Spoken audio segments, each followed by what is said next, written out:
We are Buffalo. We are St. Louis.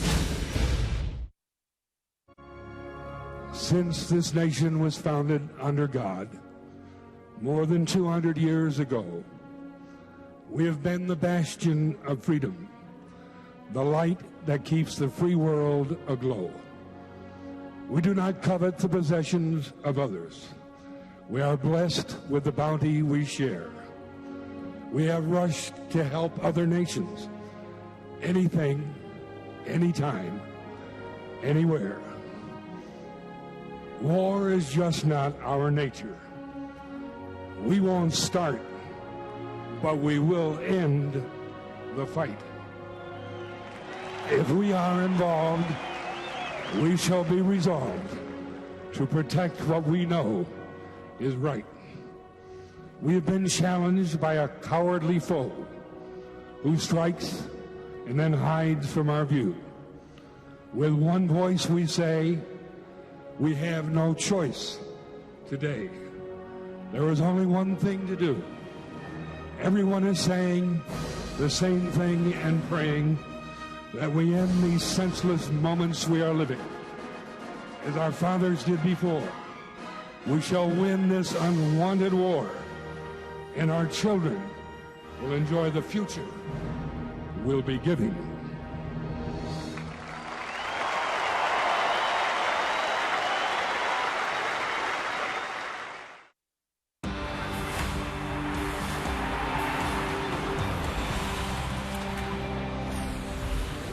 Hard to believe that was 12 years ago.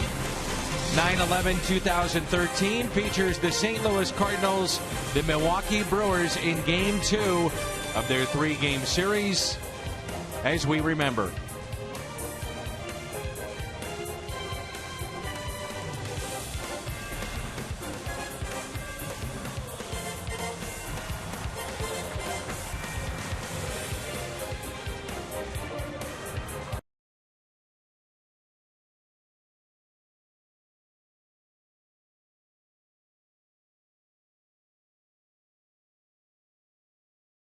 Baseball really played such a great role in helping healing our country. Yeah, we have some very somber memories of that particular day. In fact, the Cardinals the next 2 nights are hosting more than 16,000 first responders who were the heroes of that day and really every other day for that matter. They're going to be honored here at the ballpark. But, you know, I don't know if it was baseball so much as the venue and the pastime of baseball that connected people, and that's where the important things like healing happened. All right, it is game number 2 here tonight, the Cardinals and the Brewers. It's Lance Lynn getting the start for St. Louis. Big start for him. We're back with more in just a moment.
Sensational. A sweep over the weekend for St. Louis behind Joe Kelly, Adam Wainwright, and Michael Wacha. Last night, Shelby Miller, the 22-year-old, pitching into the 7th inning. Tonight, the Cardinals turn to a former All-Star in Lance Lynn. Been 2 different seasons for Lance Lynn. Prior to the All-Star break, Lynn had 11 wins, and he was an All-Star, pitching up and down in the strike zone. Lance Lynn was dominating at times, and he always wins when the Cardinals give him support. But in the last 6 starts, he is winless. So are the Cardinals. Too many pitches in the middle of the plate. Big innings for Lance Lynn. He has to find a way to avoid them, and he also has to find a way to handle his emotions.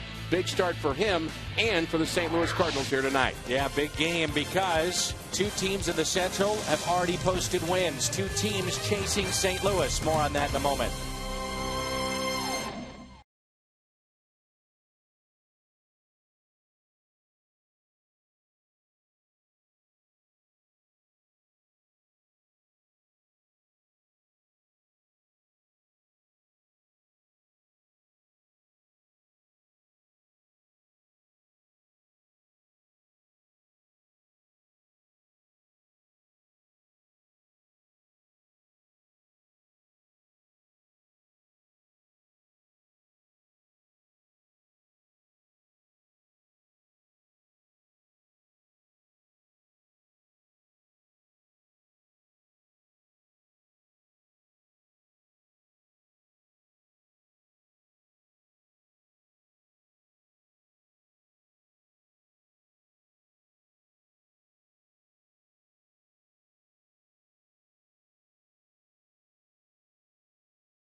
It's the Reds behind Mike Leake. 5 2/3, his career-high 13th win. Cincinnati defeats Chicago 6-0. Up next for the Reds, a 10-day, 9-game trip through Milwaukee, Houston, and Pittsburgh. Speaking of the Pirates, A.J. Burnett strikes out 7. Their 8th series sweep and 3rd on the road this season as they defeat the Texas Rangers. So what it all adds up to, Pittsburgh is a half game back of St. Louis as we start play tonight here in the Gateway City. Cincinnati 2.5 games out. A special day around Major League Baseball, a special evening as well. We remember on 9/11.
For that man, Lance Lynn, trying to pick up win number 14 against Marco Estrada and the Milwaukee Brewers. Tonight, they're on Major League Baseball. We remember.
Great times are waiting. Designated driver. See your Mid-America Chevy dealer or log on to stlchevy.com. Dobbs Tire and Auto Centers, #1 for quality tires and expert auto service. Save big money at Menards on all your home improvement needs. And by Steak and Shake. Steak and Shake, just no equal. One of St. Louis's finest. Visiting there with Jason Mott. Blaze Ilsley, the bullpen coach of the St. Louis Cardinals. We turn to Rick Horton's Toyota keys to the game. Our first key is how will Lance Lynn respond to what we know is a lot of pressure on him right now. He's very well aware that this is an important start for him in this Cardinal rotation, not just for his team, but for his future. Early heat on offense. I think when the Cardinals score early, they just seem to continue to score, and you'd like to see those bats get off to a bit better start than they did yesterday against Willie Peralta. They'll be facing Marco Estrada here tonight. A look at your Kia starter, that is Lance Lynn.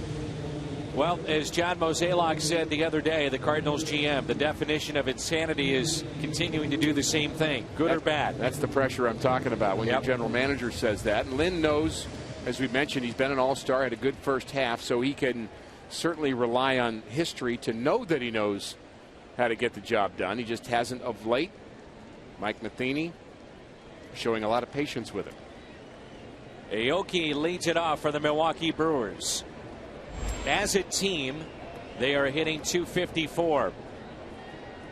Ricky Weeks not in their lineup, dealing with a severe hamstring injury, done for the year. Ryan Braun suspended, so some big bats missing. Aoki struck out 3 times last night, and he came into this series leading the league in fewest strikeouts and only striking out once per 17 at bats. 3 Ks, 2 of those against Shelby Miller last night. There's strike 2. Aoki on the year is hitting .285 with 7 home runs. He's driven in 32. Big gap in right center. Putting down those signals, it is Tony Cruz tonight, not Yadier Molina. And a strikeout to start the game. It may be a signal of things to come tonight for Lance Lynn. This lineup, as a team, as we mentioned, hitting just 254. Aoki, Segura, and Lucroy. Then Ramirez, Gomez, Jeanette, Francisco, Schaefer, who homered last night, and the pitcher Estrada. Around the Horn is brought to you by Dobbs Tire and Auto Centers. Holiday, Jay, and Beltron in the outfield. Freeze, Descalso on the left side of the infield. Carpenter and Adams on the right side. And Tony Cruz recording is behind the plate. Well, Tony Cruz has been behind the plate in some very good outings for Lance Lynn, so these two do work well together. Cardinals certainly miss it when Yadi's not in the lineup and behind the plate, but Tony Cruz has kind of come back pretty quickly, as far as I'm concerned, from his fracture in his arm. They didn't think he would hit up until right around now, and he's already had some plate appearances, and he's behind the plate tonight. We saw him in Pittsburgh. He was still wearing a cast. A couple days later, he was in a lineup.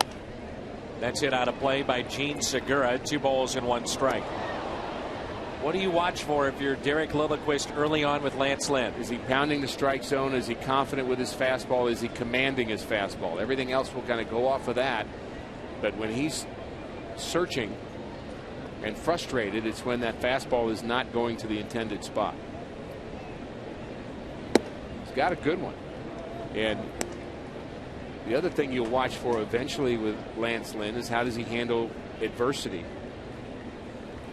that comes his way every game. It's going to happen to every pitcher, but how do you handle it?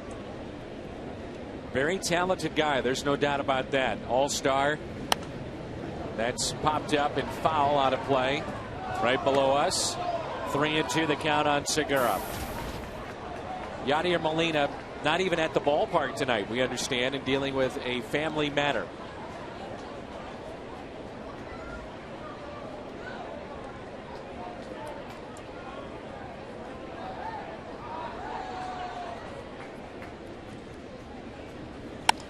Line drive and a base hit into right center.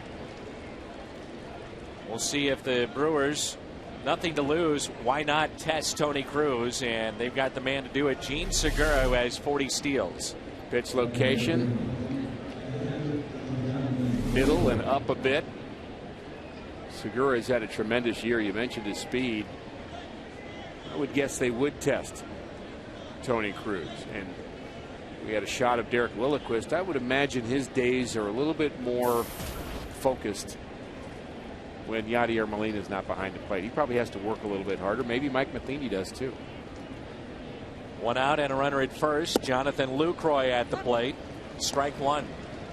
And controlling the running game is part of that work. The manager has to make the decision on step offs, throw overs, pitch outs, and that's the signs he's giving to the catcher.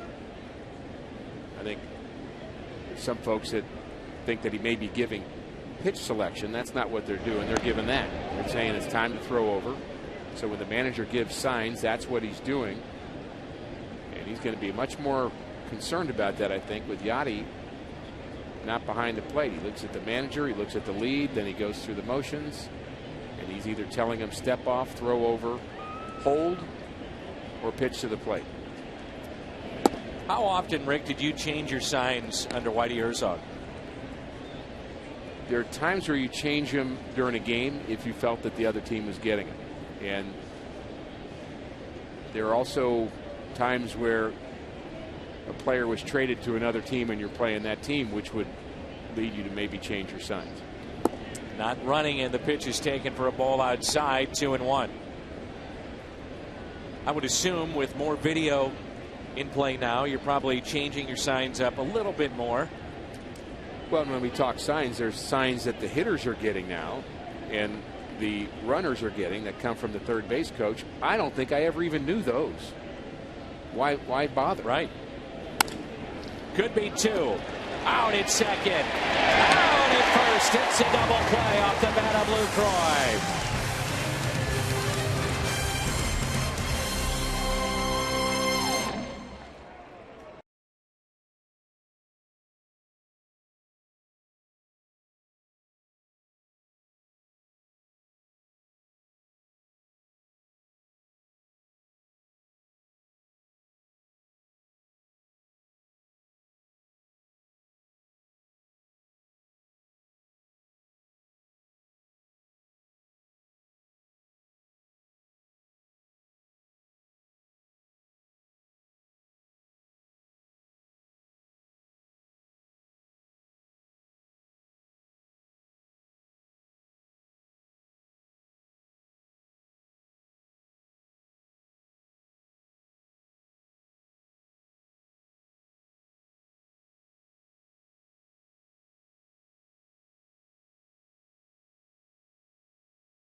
City Royals, by the way, a big win for them today. They're now 2.5 back in the wild card. The races are heating up. It's some fun down the stretch here in September. The Cardinals have Carpenter, Jay, and Holiday. Then Beltran, Adams, and Freeze. Descalso, Cruz, the pitcher Lance Lynn. Around the Horn is brought to you by Dobbs Tire and Auto Centers. Schaefer, Gomez, Aoki. Then Ramirez and Segura on the left side of the infield. Jeanette Francisco is on the right side. And Lucroy, he is behind the plate. Marco Estrada is the starter for Milwaukee, right-hander, and he's 6-4 this year. And he's not overpowering. He has maybe an average fastball at best, but he has a good changeup and a curveball. Not afraid to pitch in. Cardinals at times have hit him very, very well. He's been kind of a starter/reliever at times in his career, but Milwaukee's had so many injuries up and down their roster, he's become a mainstay in their rotation. And Matt Carpenter will lead things off. He is 6th in the league in batting average at .316. Still an outside shot at a batting championship. Chris Johnson of Atlanta is hitting .330 to lead the National League. And that's ball one.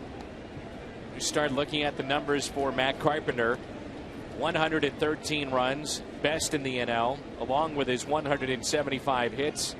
Leads the league in doubles with 48 and 56 multi-hit games. You add all that up, it's a case for an MVP.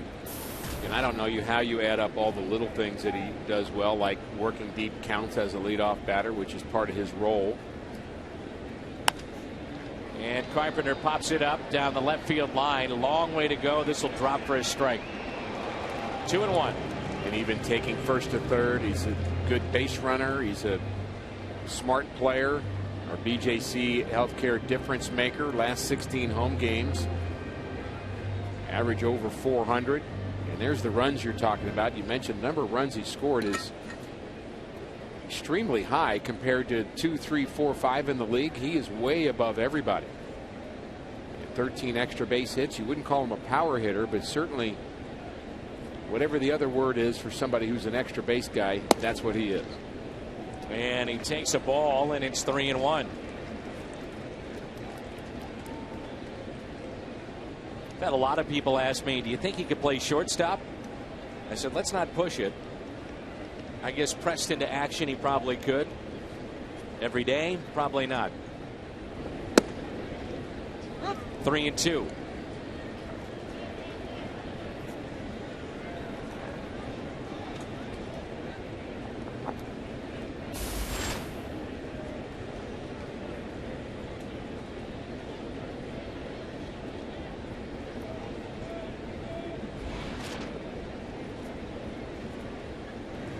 And Carpenter waves at it and strikes out. The tailing action may have chased a ball. And Marco Estrada gets his first out tonight.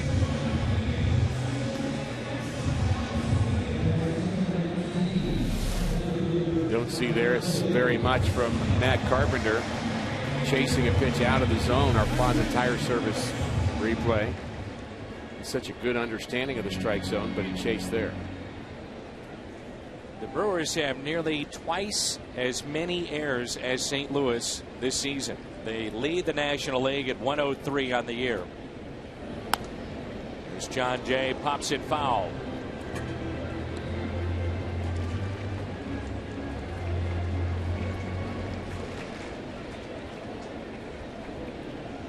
Jay this season hitting .266. 1 ball, 1 strike. So Milwaukee at 103, Pittsburgh 100, Washington at the century mark as well. Then LA is also in that top 5.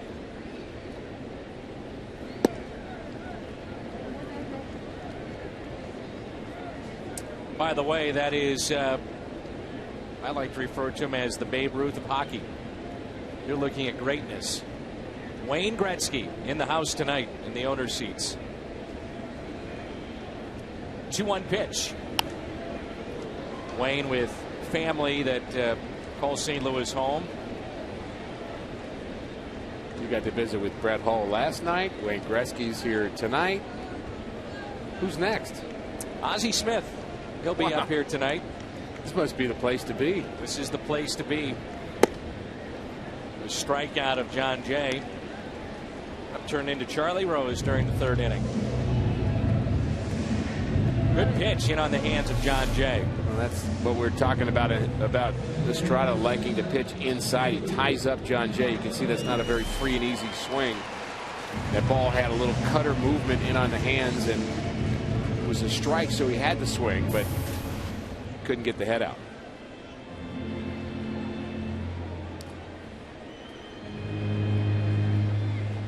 Now, we showed those errors before, and here is Matt Holliday. But baseball has seen across the board resurgence and great defense. The catch made by the left fielder, Logan Schaefer. We'll talk about that, some of those reasons, when we come back.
It's photo day presented by Creve Court Camera, and fans can go on the field before the game. Up close photos of the players, coaches, even Fredbird. That'll be this Saturday. Get here early. Creve Court Camera photo day. Base hit for Milwaukee in the first inning was erased on a double play. There's no score after an inning of play. During the break, military announced and shown to the fans, and a standing ovation just moments ago. Thank you, and to our first responders for everything they do for us. Good fastball again by Lynn. Rick, I was talking about the defense and just how good it has been across the board in Major League Baseball. Before it's all said and done, it may be a record year. And some believe there's different reasons that you can look at that. Number one, the athletes being so good. But the strikeout rate is way up. It's been on the rise, so not as many balls in play. This has popped up. Something as simple as just looking at the field conditions. The only team that actually shares a field with an NFL team, the Oakland A's. Everybody else now has their own ballpark, so it's not getting beat up. That is also a factor. They think about it, at one point, Milwaukee Brewer fans remember Robin Yount playing shortstop. He had 44 errors one year, the Hall of Famer did, as a shortstop. So you're seeing some very good defensive play here in 2013 across Major League Baseball. I find it interesting that a couple of the teams that we saw in the graphic that have a lot of errors, the Pittsburgh Pirates And the Milwaukee Brewers are teams with the most team speed. They get to more balls. Right. And I'm wondering if that's a factor, especially with the outfielders. You've got guys that can cover more ground. And, you know, the true measure of a defender is partially do you catch the ball, but it's also what kind of range do you have. That caught the attention of Carlos Gomez. I thought that might have hit the bill of his cap live, but evidently not. Let's see how close it comes. Nope, doesn't. Cap flies off anyway.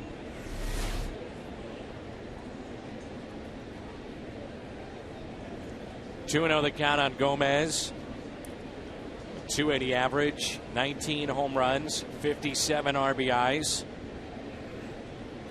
He himself a very good defender. Up and in again.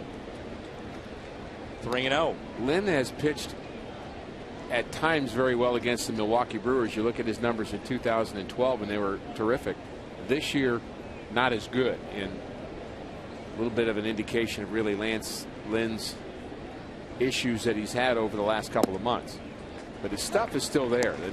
92, 93, and we were talking about it before the game. The velocity, his stuff, there's no question this guy has big league stuff.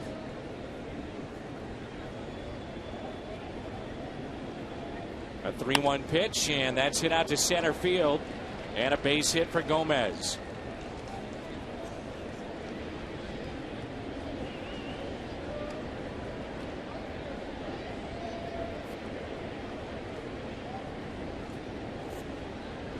Scooter Gennett hitting .336.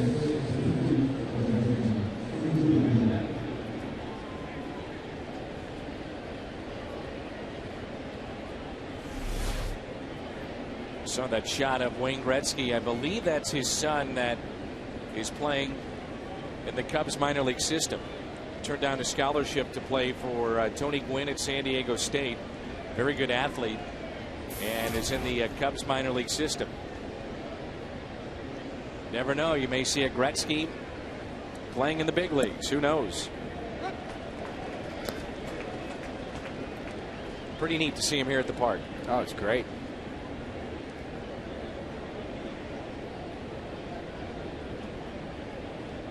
Had an opportunity to see him play a couple of times. Wayne with the Blues, and at the time I remember thinking as I was taking my son to the game, you need to understand who you're getting a chance to watch play here.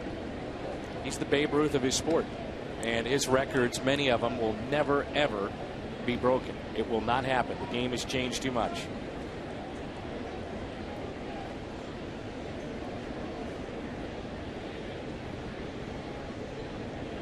One ball, one strike. Sad day when he left St. Louis for hockey fans, and Steve Yzerman put one over the shoulder of John Casey. You may remember Game 7 against Detroit, and that was the last that we saw of number 99 wearing the blue note. He went to the Rangers, finished up his career there, and off to the Hall of Fame. One out, runner at first, and it's 2-1 on Scooter Gennett. 24 pitches are ready to get 4 outs. He's given up a couple of base hits, does have a double play behind him. That's also one of the factors here with Lance Lynn. A lot of deep counts. This guy's become a tough out too. We've seen some good at bats from Gennett. We mentioned he was their best player in the month of August. Mentioned that last night. He hit over 400.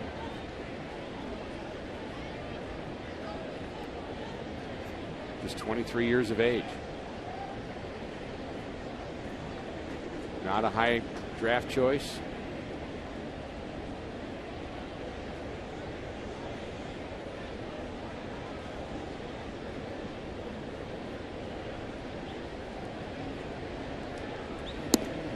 Just missed on the outside corner. That's where the scouts make their money, Dan, is picking the guys in the 16th round, the 18th round, the 20th round that are not the obvious choice that everybody knows about. You go out and you find a Matt Adams somewhere that can help you at the big league level, or Scooter Gennett, and a scout has a job and has a little job security. And there's a walk. First walk issued by Lynn. That's where the Cardinals have made hay in the draft. You know, guys like a Matt Adams, not a top tier choice, but they found a way to draft them, develop them, and then get them to the big leagues. Don't get me wrong, you want to get those right too. Right. I mean, you want to pick the right guy number one and the right guy number two, but really where a team often becomes differentiated from another organization is the ones that can fill in with those other big league, solid big league players that maybe don't have the flash and the 98-mile-an-hour fastball. Juan Francisco struck out well over 100 times this year, but he does have power. 18 home runs, 47 RBIs. Here's where you really watch Lance Lynn. Couple runners on, walked a batter, which put a runner in scoring position after a base hit. You watch his mound demeanor. You watch, does he continue to pound the strike zone? Does he make the pitch he needs to get out of this? Or does it get worse? That's kind of the tipping point for him. Which way does he go? He's very well aware of that, by the way. This is not a big secret, and it's not that he's not trying. That's what competitors do. They want to. He wants to finish this inning. I promise you that. And the question is how. You got a guy that strikes out a lot here. Finish him off. 0-2 pitch. Here it comes. Got him. Fastball. Blew it by him. The second strikeout for Lance Lynn. So you walk to the back of the mound and you say, okay, my work's not done here. Yeah, that was a good pitch. I belong out here. I'm good. You almost have to do a little self-talk that's positive.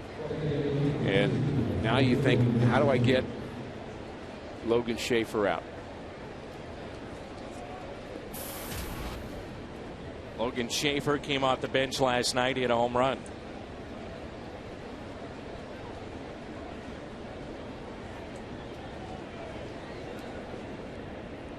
Two outs and two on. A check swing for ball one. The pitcher Marco Estrada is on deck.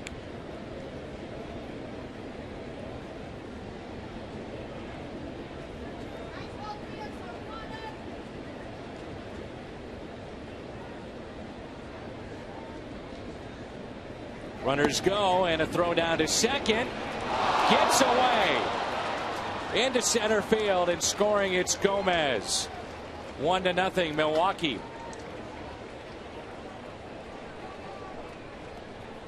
Descalso may have been in too much of a hurry to make the tag and miss the baseball, and it's 1-0 Brewers. Brewers aggressively running on that pitch, and Daniel Descalso thinks he still has the baseball there, and you got to secure the ball first. There's Gomez. Cruz knows he can't get him, so he tries to get the trail runner. He makes the right choice, the right throw, and Descalso just doesn't make the play. To me is where now you really watch Lance Lynn. Play not made behind him, should be out of the inning, and now he goes to 3-0 on Schaefer. First base open, pitcher on deck.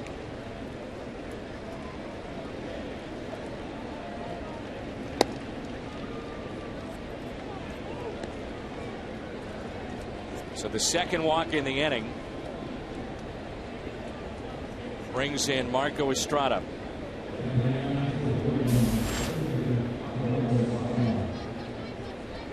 If Lance Lynn, Rick, is not in your plans for the rotation once postseason play gets here, barring a collapse, the Cardinals are headed to postseason play.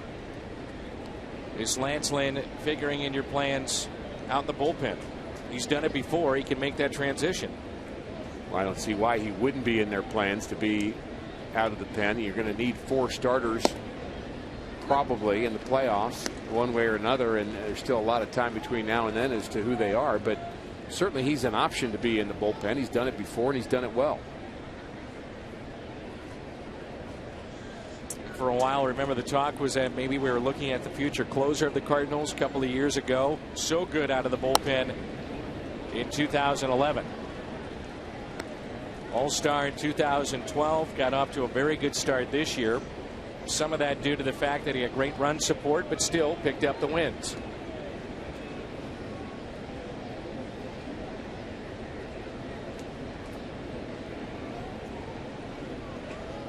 Two outs, two on. 0-2 the count on Estrada.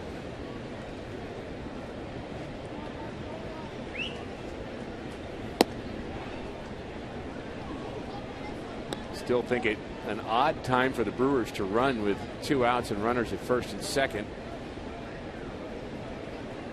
If they were safe, then all you're going to do is walk Schaefer and pitch to the pitcher anyway. So I'm not sure that was a good baseball move, but it worked.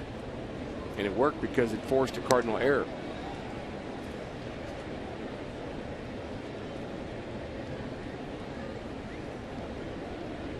Perhaps a different story if you know you're going to be safe and there's very little risk involved in it. Gomez had a great jump off a second. The 2-2 hit out of play. Lance Lynn has to be fighting right now this thought of really hasn't had a huge problem here. He had a base hit, walked a batter, struck out a batter, was 1 pitch away from getting out of it, and should be out of it. There should be 2 zeros on the board. He should be sitting down, but that feeling of being snake bit kind of creeps in, and you start thinking, uh-oh, bad things keep happening. Strikeout of Estrada. Brewers with a double steal. Then the air have taken the lead with a ball that went into center field. Coming up, one of the game's best switch hitters, it's Carlos Beltran when we come back.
Your neighborhood hometown grocer.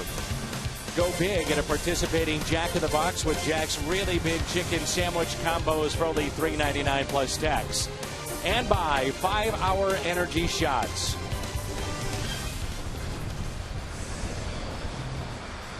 We'll talk to Ozzie Smith coming up next inning. Big fundraiser he has for the local Gateway section of the PGA.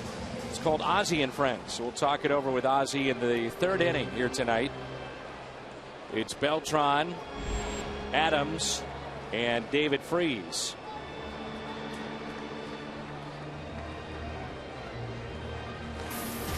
Carlos, 8th in the league with 23 home runs.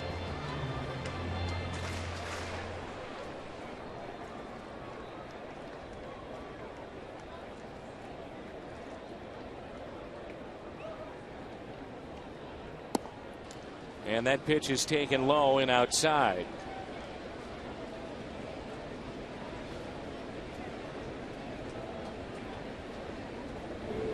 Talking with John Mozeliak, the Cardinals GM, asked in the last 48 hours about Carlos Beltran and his future with the club. He said this will be a very difficult decision for us. Will there be enough playing time for Beltran next year in St. Louis? By all accounts, you will see Oscar Taveras, barring injury, playing coming out of spring training. The Cardinals will be very aggressive in pushing him to be part of the big league club next year. And as it always comes down to dollars.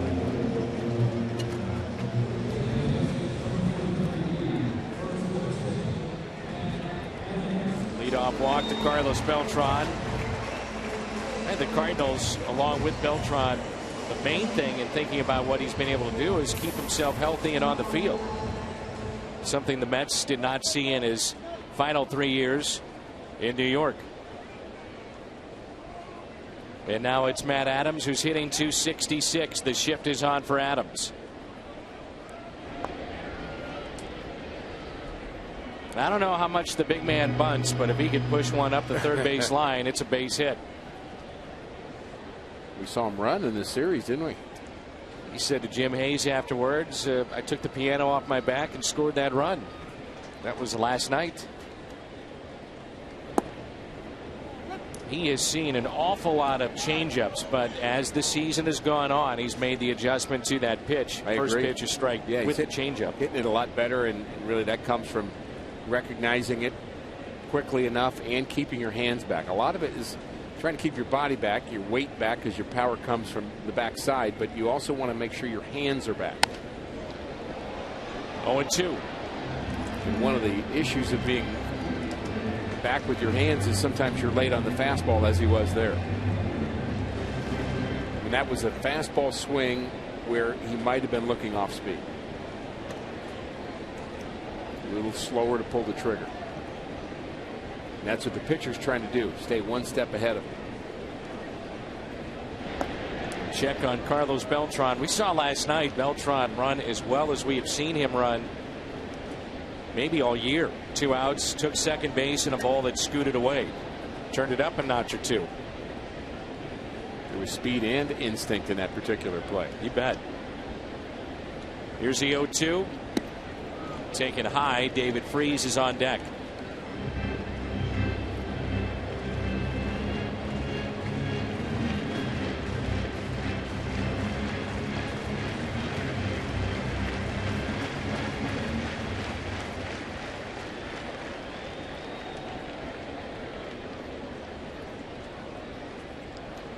And the check and a short lead by Beltran.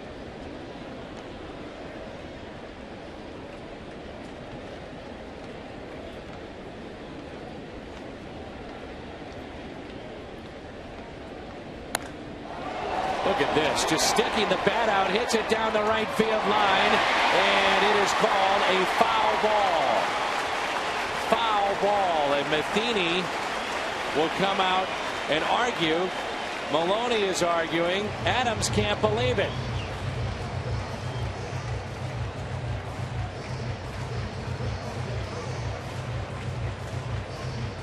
Chris Guccione is the first base umpire. Mike Matheny giving him an earful right now. And who's right? He's not. Mike Matheny is right. That ball hit right off the line. Should have been a fair ball.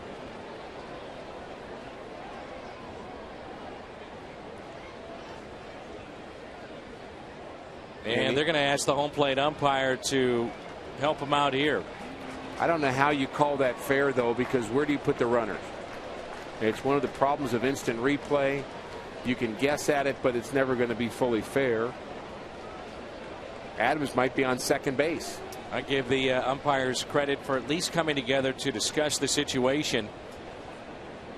Replay looked like it was the wrong call.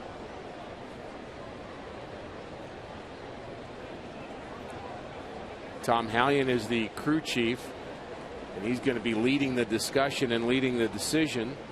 But this has got to be coming with the input of the home plate umpire, correct? Phil Cuzzi on this? That's whose opinion has to have some weight, but the crew chief is really going to have to kind of lead the what's right and what's wrong here, including where do you put the runners.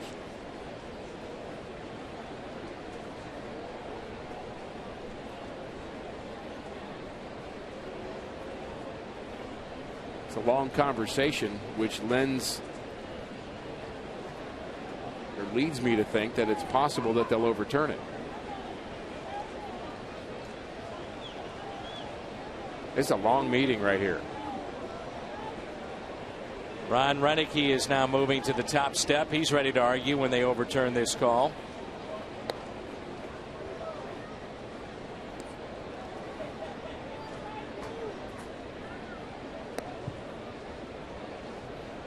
Ron Kulpa, the second base umpire, knows the answer. He's back, but he's not telling anybody.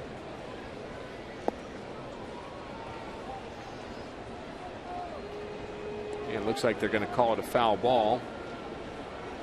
Beltran heading back to first base, and Adams is going to have to see what he can do. That's clearly a fair ball.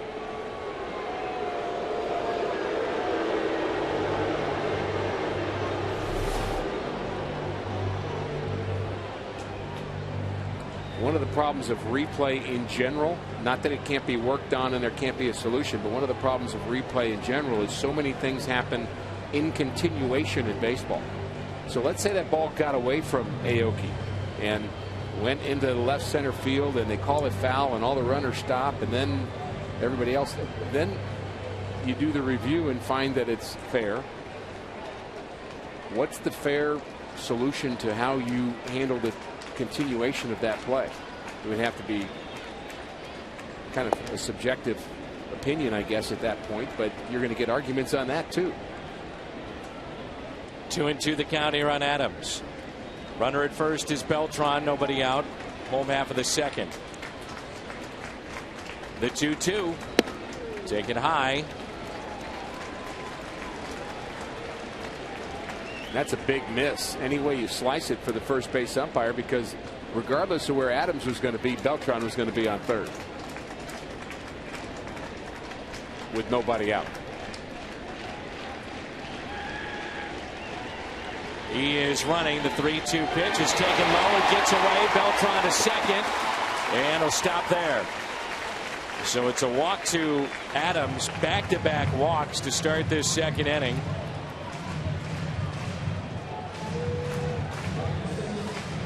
Nightly on Fox Sports Live, you can join Jay Onright and Dan O'Toole, along with Donovan McNabb, Andy Roddick, Carissa Thompson. Bring you all the scores, news, highlights you need. It's Fox Sports 1. So runners at first and second. Lengthy conversation with Matt Adams and the first base umpire. I noticed that as well, and I'm not sure if that was a mea culpa or not. Here is David Freese with two runners on. A breaking ball and a strike.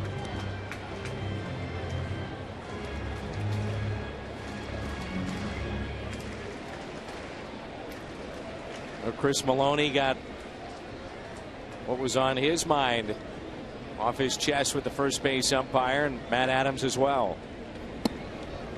No balls and two strikes. There's the conversation we're talking about. They're listening.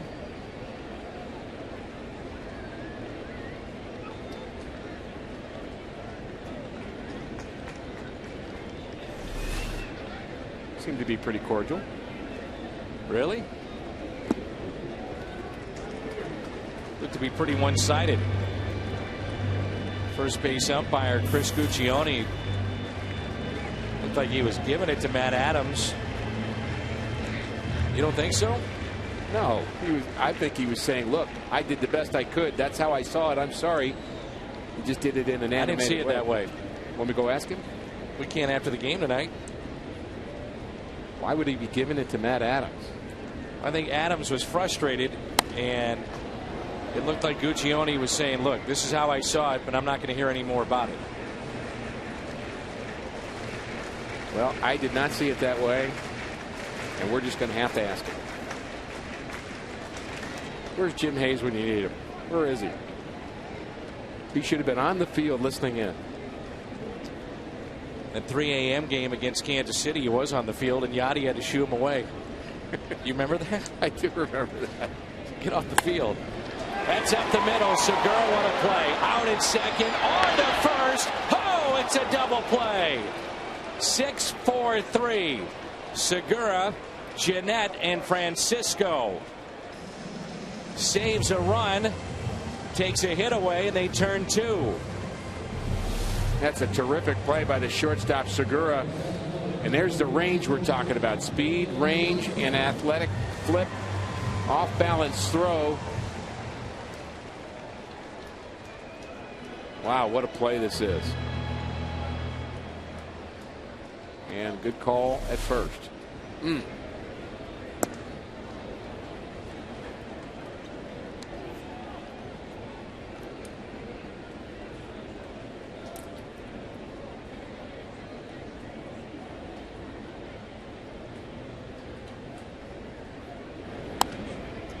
Descalso pops it up, and it's out of play. We're going to visit with Ozzie Smith.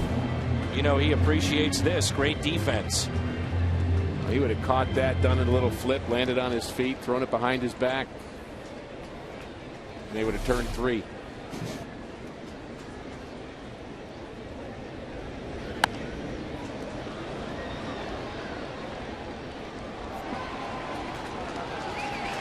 Well, we mentioned it, Dan, but go back to the reality. That ball is called fair. The Cardinals have tied this game. Absolutely. It's 1-1. Do I sound bitter the way I said that? Fairly matter of fact. Okay. Just like Chris Guccione in his conversation. Gomez had to leap, and he makes the catch. Gene Segura, outstanding play defensively with the glove, but Ozzie Smith, known for the glove and this. Go crazy, folks. Go crazy. The Wizard coming up next.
For St. Louis as we move to the top of the third. And it's always fun to have some of the greats in St. Louis Cardinals history stop on by, and we get the best shortstop that ever played this game at Ozzie Smith. Always good to see you, my friend. Thank you. Good to see you. You look good. Well, thank you. I'm working at it. Ricky Horton's working with me, and but it's getting there. You got any eligibility left? Maybe an inning and a half. We'll throw you out there. Did you see that play by Segura? That was pretty good. Stayed in his glove too long, though. Yeah, of course you'd say that. You would have flipped it behind your back, and Ricky said, well, you probably would have turned 3. Yeah, well, that was those were the good old days. There's a base hit into right for Aoki, the leadoff man for the Milwaukee Brewers. And what a career it was, and what a guy he has been for St. Louis. Great citizen, Ozzie Smith. The games played, the hits, 262 average, 580 steals, often overlooked. All the assists and the putouts for Ozzie. February 11th, 1982, a date in which your life changed, Gary Templeton's life changed, and for the Cardinals, it changed the fortunes of this franchise. I'm looking at this stat here. Which one? The one postseason home run. That's it. That's a pretty big one, though. That was a pretty big one. It's all about timing. Absolutely. But I think back to that date, and at that point in time, you were a .231 hitter when you came to St. Louis, and you completely changed yourself. What turned the corner for you offensively when you were trying to turn things around offensively as being not just a glove man? It was really just about getting the opportunity, first of all. Generally, when you come into the league as notably as a defensive player, not good offensively, then they send you back to the minor leagues to learn the art of hitting. But my defensive prowess allowed me to remain here at the big league level to learn the art of hitting.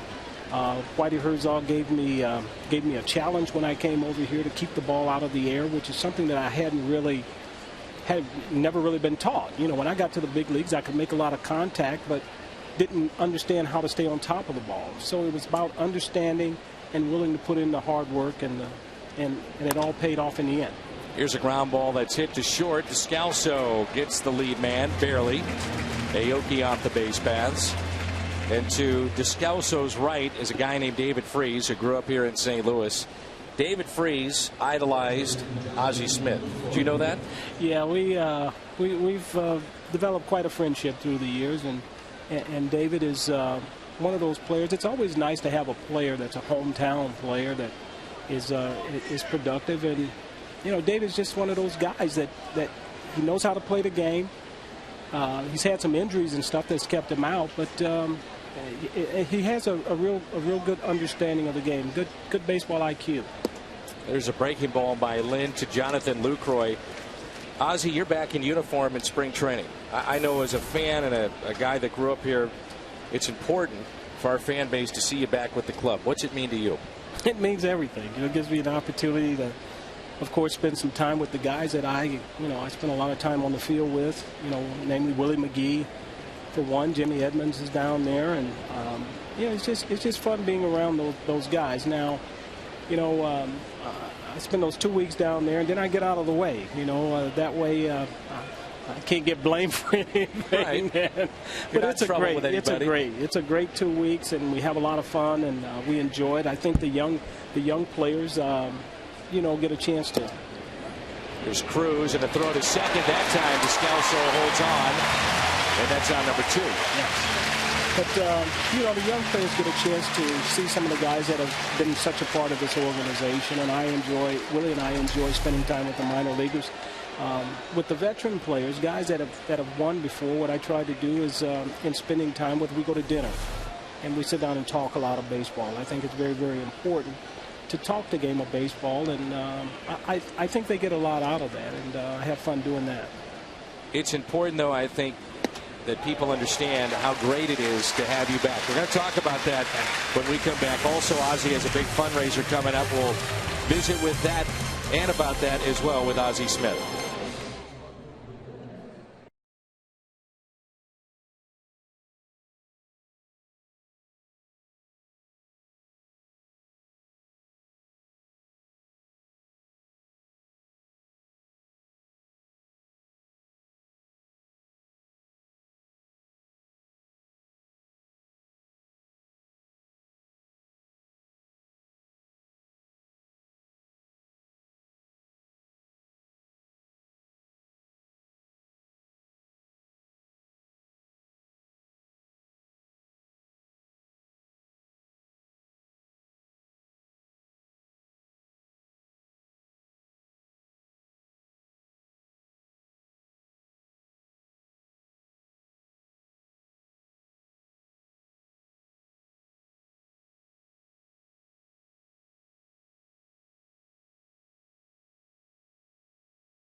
Smith ranging to his left and on the turf. There's that flip. Von Hayes robbed on that play back in 1986. How did you make that play? The Von Hayes play is the most ridiculous play anybody's ever seen. How did you not break your neck on that play? Well, you know, Kurt Ford remembered to go to his right. I was going to my right, and that particular play there, you know, when a left-hander hits a ball to the outfield like that, the ball's going to be going back to my left. I knew that, and stuff. And so it's one of those things from a communication standpoint that we had talked about. If we come in on a short play like that, if I dive to my right, he dives to his right, the only thing will hit our arms. And he remembered, so he stayed low and went right. You better have a lot of trust. Oh, yeah. That he remembered that conversation. No, we had a... If not, Ozzie Smith doesn't happen. That's right. That's one of the things that, you know, the great things about the teams that we played on. I think the thing that contributed to our success was the fact that we communicated very well. Now, you were a 4 handicap, correct? Mm-hmm. Yeah. Yeah. Ozzie? Yes. You're going out to a lot of people nationwide, worldwide. You're a 4 handicap. 4. Okay. Yeah. Look it up. You're a 4. I'm a 4. Okay. Now you have gotten the golfing bug since '96. Here's Tony Cruz at the plate. '96, your final year. You're retired. Hall of Fame right after that. And in that time, though, you took up golf, and all of a sudden, Ozzie Smith has become a 4. Well, you know what? It didn't all of a sudden become a 4. We're sitting here. Yeah, we're here in 2013, and from '96 to it's a long time. I understand. A lot of swings, a lot of calluses, and stuff. But I approached it the same way I approached my baseball game. You work hard at it. The PGA Gateway Section Foundation. You have Ozzie and Friends coming up. It's a benefit for the Gateway PGA Foundation. Tell us a little bit about this. Well, last year when we had the Senior PGA Championship here, the PGA wanted us to come up with an initiative that would introduce the game of golf to kids in the inner city who would otherwise not have the opportunity. Growing up in South Central Los Angeles, I certainly did not have the opportunity to play the game of golf. So along with the members at Belle Reve and the Gateway chapter of the PGA, we teamed with Big Brothers and Big Sisters, the Boys and Girls Club of Greater St. Louis, and a group called Urban K-Life. And these are groups that are already doing great work with young people in the inner city. And we felt that we didn't want to reinvent the wheel, so we decided that we would partner with them and help them through benefits to raise money to continue to do the good work that they're doing. And one of the ways that we do that, we have a golf tournament every year. This year, for the first time, I'm trying a concert with all my friends, starting with my son, Nico, who is an American Idol alum. Yeah, I noticed that guy, Nico Smith, is on the list. That's right. Theo Peoples, who is a native here. Tim Cunningham, who's also a native from here. And my good friend, Henry Cho, the comedian. So September 28th at the Chesterfield Amphitheater, we're going to have fun, a lot of laughs and enjoyment, and raise some money for a good cause. And all the money that's raised from this benefit is going to go to an initiative. The initiative being that in 2018, when we have the 100-year PGA Championship here, hopefully we will have a 9-hole golf facility, multi-recreational facility built in the inner city. That's that awesome. Kids can go and hopefully become better citizens, because in talking to the superintendent of schools, we realized that one of the biggest problems with kids in the inner city is idle time. Do you get more nervous watching your son perform? Yes. Or was Yes. it tougher to perform in front of 50,000? This is what I did, so I could control this. But, them performing, and my other son is still chasing his dream of, playing baseball. He's playing independent baseball, played in Hawaii this year, got a chance to go to Japan, so Sure. I wish I'd had those opportunities, but he's continuing to try and play. And, of course, Nico is performing all around the city and stuff, and watching them perform it's always very tough because you don't control that. How proud do you get?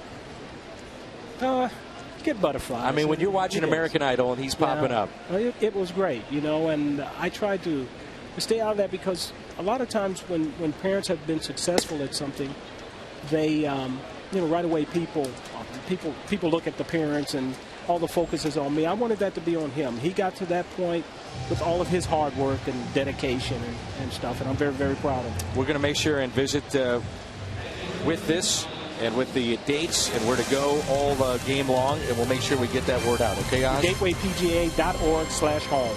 We'll do it a bunch.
Favorite way to keep cool: cold beverage, ice cream, dip in the pool, running through the sprinkler. The AT Twitter poll tonight. You want to know my answer? I got a cold beverage in one hand and ice cream in another, and I'm jumping in the pool. Hey, they all work. All of the above. It's been hot. I agree. It has been hot, hot, hot here in St. Louis. Understand a break in the weather is coming up later in the week. Seattle will be here, and we'll have all those games on Fox Sports Midwest.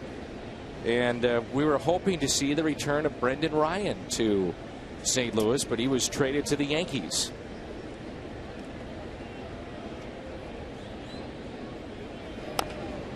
Off the end of the bat and through Lynn, charging, barehanded Carpenter, and he makes the play. Ramirez is thrown out. That whole play was stuck in the mud. I think he did get a piece of it, so 1-4-3 on the play. Whoops. Good play, Matt Carpenter. That wasn't easy. It was not. In steps Carlos Gomez. That was great to have Ozzie up here, wasn't it? Awesome. Got a lot of texts from our buddies. Tom Lawless said he found out Ozzie's real handicap, so they're going to have some talking to do. I said I just cost you a lot of money. You realize that? That's right. It's the Chesterfield Amphitheater. And again, it's a Saturday night, September 28th. GatewayPGA.org. GatewayPGA.org. And every 13th ticket purchased receives a Ozzie Smith Gold Glove bobblehead. Went with the Lawlesses and Ann and I and the Van Slikes to see Nico perform not that long ago, and he does a great job. So for folks who've not had a chance to see Nico Smith and his act, find out where he is and go see him. He does a great job. Very entertaining. Between innings, Ozzie said, man, you're getting to visit with all the greats. He said, I watched Hall last night. He said, you know, the great ones here. I said, yeah, we showed them down there. And he said, yeah, I play golf with them all the time. No big deal. Really? Okay. We're going to call this our Hall of Fame inning, the third inning. I'm in. And we'll see if we can find a Hall of Famer for you every third inning. Red Shandings, we've had Red. I visit with you between innings 1, 2, and 4 through 9. As the play is made. You could take an inning away from me to talk to a Hall of Famer. I think we're all better because of it. I love the interviews. I like to hear what they have to say. Oh, it's great. So much fun having a chance to visit with them. How about Ozzie saying, and I was listening very carefully to a couple things he said that I thought were just great baseball comments. He made the comment that baseball people like to sit around and talk baseball. He said when he goes to spring training, you think, well, what does he do? Talk about technique and how to hold the glove and position your feet. He said he likes to go to dinner with the players and talk baseball. And that is an extremely important skill in this game, to be able to learn about the nuances by being around baseball people like Ozzie Smith. And I found that to be a fascinating way to put it, and probably the best use of his time in spring training. There's seeing him in uniform, yes. And yes, he can help you kind of with the mechanics, but preparation, attitude, experience, I mean, that's where he's really the king. I think it's great. I said this in the interview. I think it's important, and I think it's great that he's back with the organization. I mean, it's no secret he and Tony La Russa did not get along, and he was away from the team while Tony was the manager. And now that Mike is, one of the first things that Mike did was reach out to those involved with Cardinal baseball over the years, the Hall of Famers, and said, look, it's an open door. We want you at spring training. We want you to be a part of this. Anytime you want to come down, the clubhouse is open. Come to spring training. This smart move by Mike. I think it's great that he's back. There's a liner out to left that drops in for a hit. Scooter Gennett on his way to second base. Scooter Gennett has made quite the impression. The front office of the Milwaukee Brewers. A 2-out double. And it brings in Juan Francisco. Cruz wanted it down. It was up and away. He was able to slap it into that left field corner. Gennett has surprising power, too. He doesn't look like a power hitter. Looks more like a slap hitter to me, but 6 home runs, 18 RBIs in limited play. How about the fact that Ozzie said that he had spoken to Kurt Ford about that particular play in case it popped up? That's the other thing. Are you kidding me? Wow. So preparation. Ozzie used to practice plays. He used to practice great plays. And he would do it on the AstroTurf at Old Busch Stadium. And he would have Hal Lanier at the time, and I'm back to the early 80s, 1984, hit him bullets. And then he would have him hit him line drives while Ozzie was on his knees, because he just wanted to be able to get the feel of his glove on the ground, and he wanted to just kind of take the feet out for a second and just see the ball. And then he would practice high choppers, and he would make, I remember many times having Nick Leyva just pound the ball and Rich Hacker pound the ball into the ground so he could practice getting the ball at its apex and coming down and throwing in one smooth motion, because he knew sooner or later there'd be a play just like that. And so I thought the same thing. The preparation on that play with Kurt Ford, extraordinary. Were teammates in awe of him like the fans? No question about it. Ozzie was. When you're around a teammate, it's a little different than a fan coming once. He's a teammate. Couple weeks. He's a teammate, but he was a different teammate. He was a teammate that was on another level. Yeah. And there are very few guys in the clubhouse. I always listen for the guys that say, you know, we think and well, we feel. And I always hated saying that because I felt like I didn't have the right to speak for everybody else. But Ozzie did. Strikeout of Francisco. And Lance Lynn has 6 tonight.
Makes it 1-0.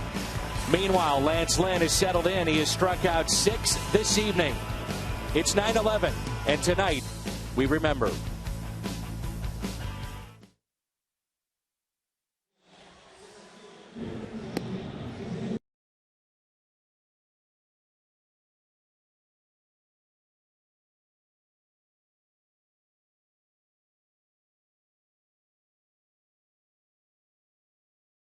Leads it off for St. Louis. So Lance Lynn here tonight with 6 strikeouts. Been very good. He really should have 4 zeros on the board too. And the run that he did allow was unearned, and the Cardinals that did not do or have not done what we were hoping they would do, bring the heat early. Yes, it's a hot day at the ballpark, but not a lot of offensive heat from the Cardinals through 3, and very similar to the game here last night. Willie Peralta did not give up a hit until the 6th inning. Cardinals don't have a hit yet tonight, and they're in the 4th.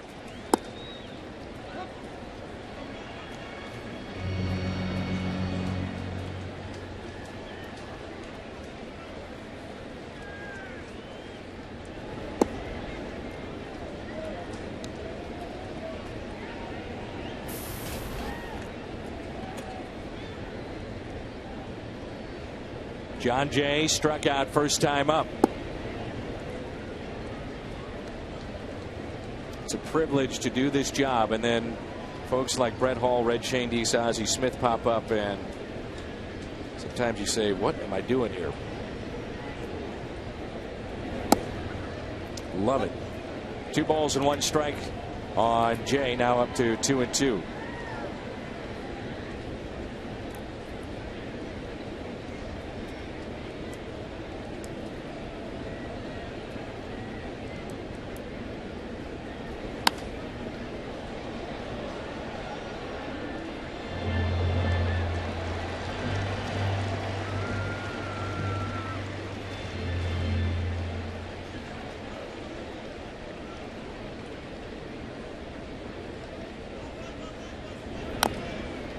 Little tapper up the first base line, and John Jay is 0 for 2. The video game that puts you in the owner's suite, it's now available free on iPhone and iPad. Build your stadium, make the decisions to guide your team to the World Series. Download MLB Ballpark Empire free today. Data and usage rates may apply. The DeWitts with Wayne Gretzky.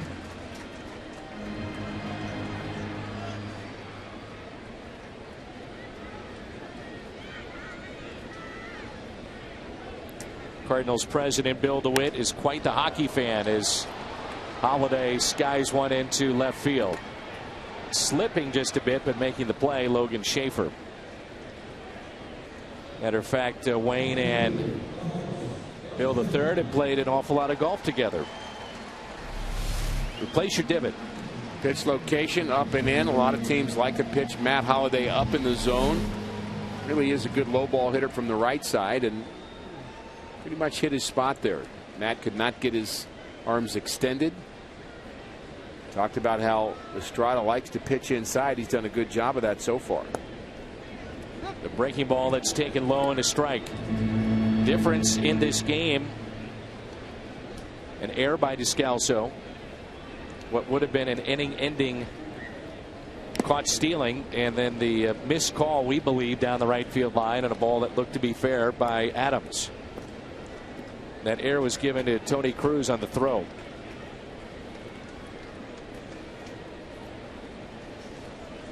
Certainly a catchable ball.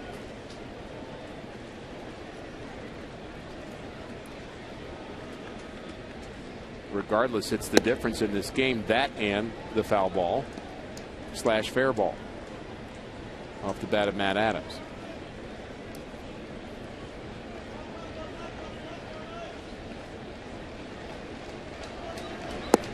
And a swing and a miss on a changeup by Estrada. Strikeout number 5.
military personnel. The Cardinals, free tickets tonight and again tomorrow. Cardinals.com/heroes. And a number of those first responders and military have taken advantage of those free tickets. We invite you to do so at Cardinals.com/heroes. What a great way to recognize those that protect our freedoms. And we hope they're meeting some new friends here at the ballpark and getting plenty of thank yous, votes of confidence, messages of appreciation. And as we said earlier, they're heroes every day. Here's Logan Schaefer.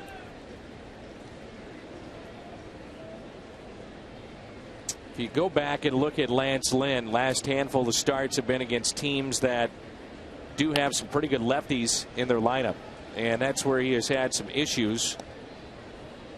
Left-handers, but tonight, Scooter Gennett got him for a double, left stranded back in the fourth. Francisco, lefty at bat, struck out twice, and he walked Schaefer.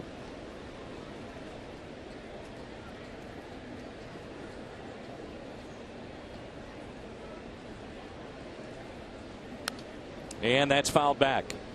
Nothing at two. Looks like he has a pretty good idea, Dan, of what he's trying to do tonight. He's trying to elevate that fastball to get strikeouts, and he's had plenty of those.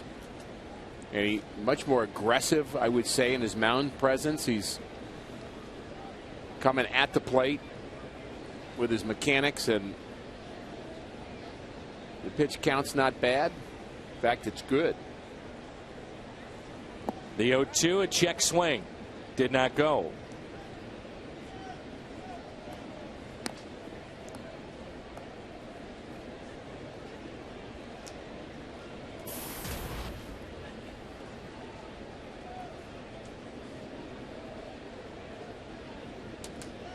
You know, there's always something in this game that you're not going to be pleased with when you start looking at your performance.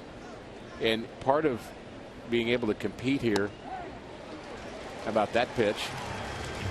Perfectly thrown on the inner half for another strikeout for Lance Lynn. But you have to minimize in your mind some of those negative things and find a way to just continue to be positive. That's 7 strikeouts for Lynn. Well, McDonald's has topped the quarter pounder. Bacon Habanero Ranch, the BLT, the Deluxe, and the Bacon and Cheese. 4 more quarter pounders to love only at McDonald's. And a strike to Marco Estrada. So an error is made behind you, or a bounce goes the wrong way, you get a bad call by an umpire, ball slips out of your hand, you almost hit Gomez. I mean, those things happen every day. So are those the things you dwell on, or do you dwell on the fact that you've got 7 strikeouts and you're working pretty well in the 5th inning of the game and only 1 unearned run? And that's what's going on in the mind. That you're fighting those demons and trying to stay as positive as possible. 2-1 the count.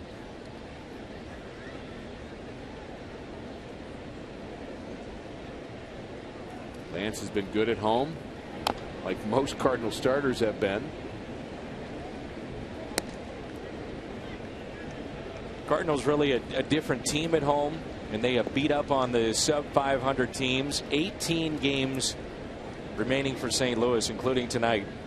15 of the 18 against sub-500 teams. Taken just a bit high, and it's 3-2. Pitch count at 72 for Lynn.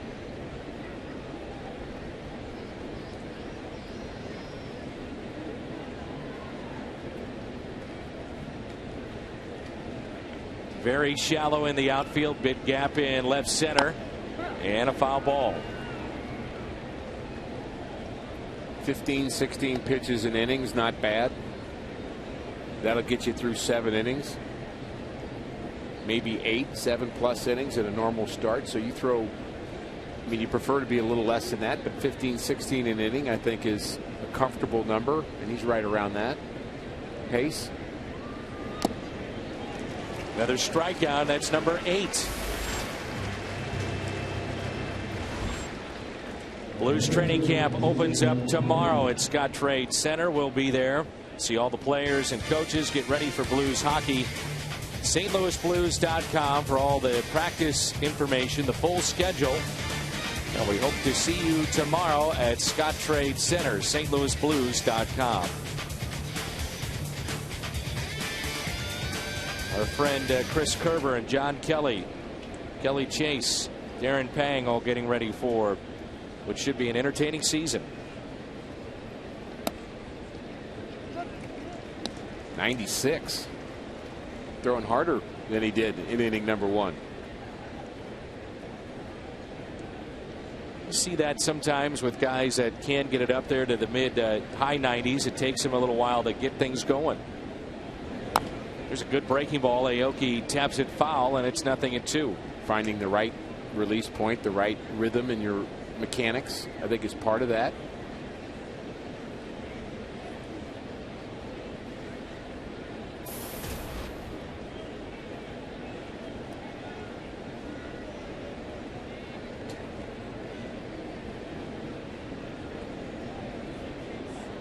The first base coach, third base coach, why do they even put those boxes down? They're out of the coach's box. Aoki puts it in play. A little chopper, tough play here. Descalso gloves, throws, and that's not in time.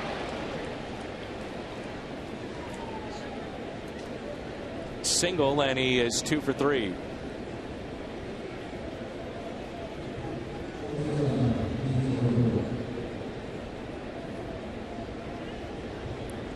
Frustrating moment here for Lance Lynn.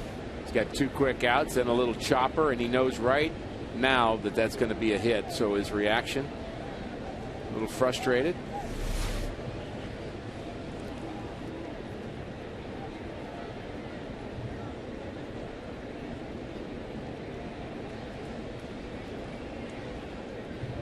Here is Gene Segura with 2 outs. Nice play, Tony Cruz to his right. That was not an easy play. He had to really shift quickly and square his body up, and did not have much time to react. Sees it's way outside, so he has to try to square up. And look at both feet moving. That's a long way from home plate where he blocked that ball. Jose Fernandez officially shut down after tonight, so 172 plus innings and a 2.91 ERA. Just might be your rookie of the year. That ball scoots away.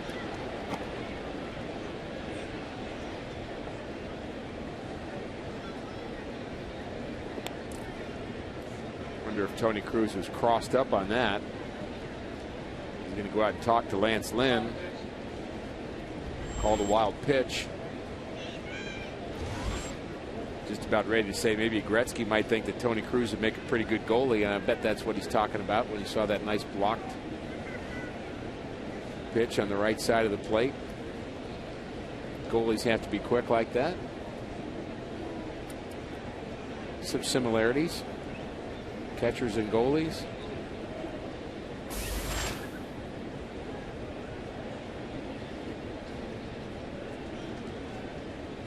Two 2-0 the count.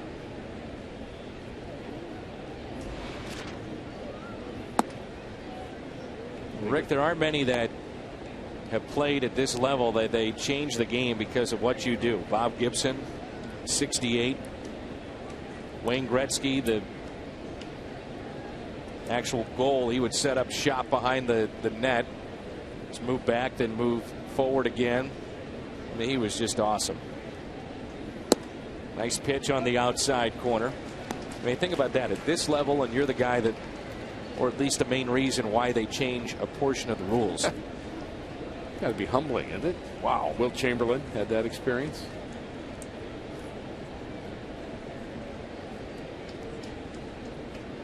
Segura reached on a 3-2, a single. He's also hit into a fielder's choice. A check swing, and he went. Now he's going to have to put his stuff back on. The intimidation of Matt Adams, forcing Chris Guccione to give him that strike. I've wondered whether or not there would be a. I don't know if that's a. Is that a reach? A repay or not? I don't know. I mean, only he knows. you may not even know now that I think about it. Sometimes subconsciously you're kind of tend to go towards the other area. It's not so much a blatant makeup call as a subconscious one. And a strikeout of Segura. Lynn strikes out the side. He has struck out 9 tonight.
To score on a double steal.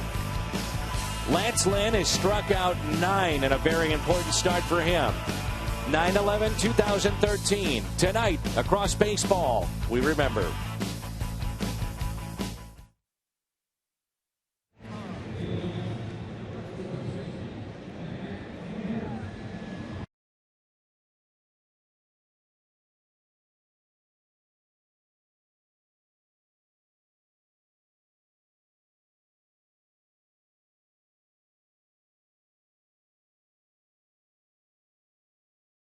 For the kids, 48 inches and under, a game ticket.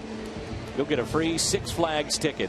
Also a Prairie Farms ice cream sundae. That's free ice cream before the game while supplies last. And after the game, kids can run the bases.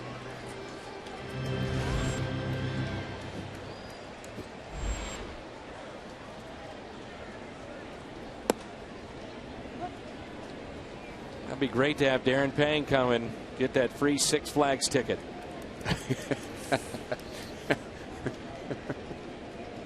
Oh boy, Panger, I'm sorry I'm laughing, but that was kind of funny. I was thinking of Tommy Lawless. You're thinking of Darren Pang. Ouch. I just say that because he's my buddy. He did hit a big home run, you know. Very big. As you talk about postseason home runs, the Wizard hit one. Tom Wallace had one of those moments, and he will be forever remembered in Cardinal history for that home run off of Frank Viola in the '87 World Series. 331 feet to left field. And the wall was how many feet? 330. Yeah, okay.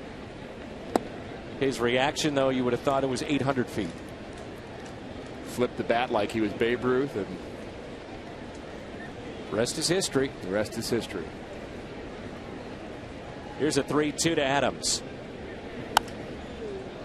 Jose Oquendo had a big postseason home run against the San Francisco Giants. That was Game 7, and that's a home run that's often overlooked, and how big that home run was. You think all three of those guys, not really noted to be power hitters, but they rose to the occasion. Adams swing and a miss as he strikes out. You just wonder who's going to rise to the occasion this year. A lot to look forward to. I love playoff baseball. The Cardinals, as you mentioned, barring a big collapse there, he waves at that fastball out of the zone. Barring a big collapse, there's going to be some more heroes made this October. But very much looking forward to that. And they sometimes come from unlikely sources. David Freese knows the feeling.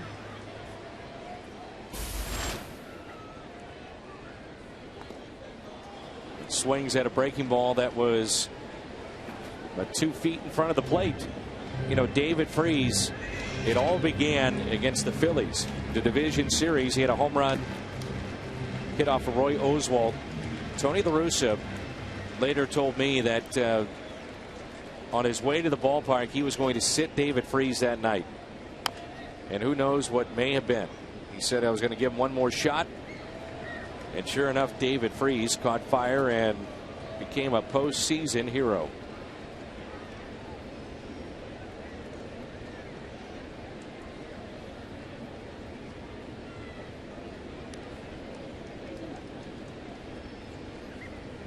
And Freese hits a fly ball into right field. Aoki near the line and makes a play. Cardinals without a hit tonight. We talked about that some last night, Dan. The decision-making mentality that a manager has to go through to determine not only the lineup, but the in-game moves, when to get the pitcher, when to hit and run, and the fact that you want to get help from your bench coach. In Cardinals case, it's Mike Aldrete who's offering suggestions, but the wheels start turning. I mean, they started turning about 2 o'clock this afternoon, and they're not going to stop. But there's a lot of things that are going to happen managerial-wise from the 5th inning to the 9th. And I talked to Mike Aldrete about what we talked about last night, and he said, yeah, that's exactly what he tries to do, offer those suggestions. The manager has to make the choice, and it's a good move if the players execute. It's a bad move if they don't, and that's the reality of baseball. Rick, I was on the Cardinals cruise with Mike Matheny this past offseason, and Mike on his iPad had the Washington series as he went back and looked at that. And I said, why are you looking at the Washington series? I said, the outcome was pretty good, Mike. You can move on. And he just laughed. He said, but you know, you go back and you look at what might have been in different scenarios. He said the game is very fast down there, clearly. But it is something that he wanted to go back and relive and take a hard look at. What could he have done differently? And one of those postseason heroes of the run last year is at the plate right now. Unlikely source in Daniel Descalso. Daniel hits it hard to the right side. Nice play. Scooter Gennett takes a hit away from the Cardinals shortstop. The defense outstanding tonight for Milwaukee.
Allowing Carlos Gomez to score on a double steal.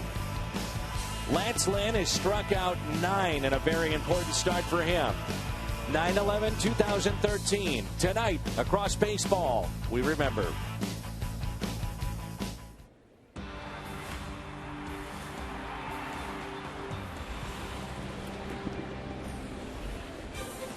Along with Rick Horton, I'm Dan McLaughlin. Jim Hayes with us, our Fox Sports Midwest crew. 87 degrees, warm evening. Cardinals, no hits tonight. 1-0 Milwaukee.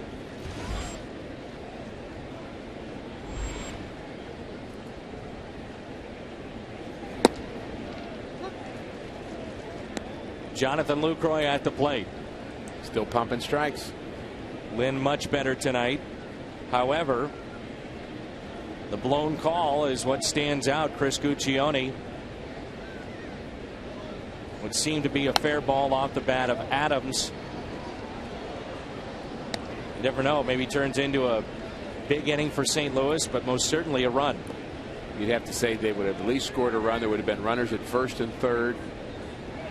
Aoki actually played the ball well off the wall, so Adams probably would have held it first, although he stopped when the umpire said foul ball right as he was rounding first base. But Beltran didn't hear all that, so he was on third. That we know for sure. And then Freese, and you can't really assume the same thing would have happened, but David Freese hit a ground ball up the middle, and even if that's a double play, same scenario, it's still 1-1.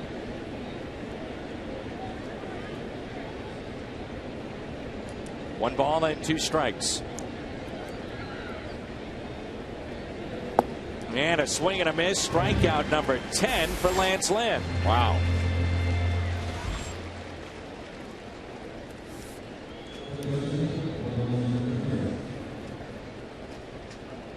Aramis Ramirez is 0 for 2 tonight.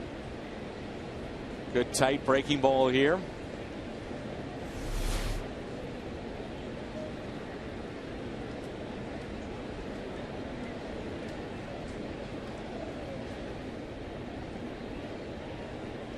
One out, nobody on, and a pitch is taken for a ball. Ramirez popped out to first and hit a slow roller back to Lynn. Went right through his legs. Then had to be barehanded by Carpenter to make the play. Went 1-4-3.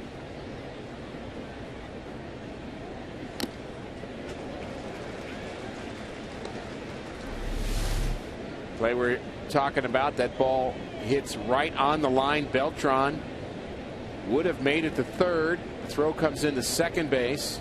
Adams had stopped by that time. Turn wasn't very smooth with Carlos Beltran at second base, but he still was going to make it there.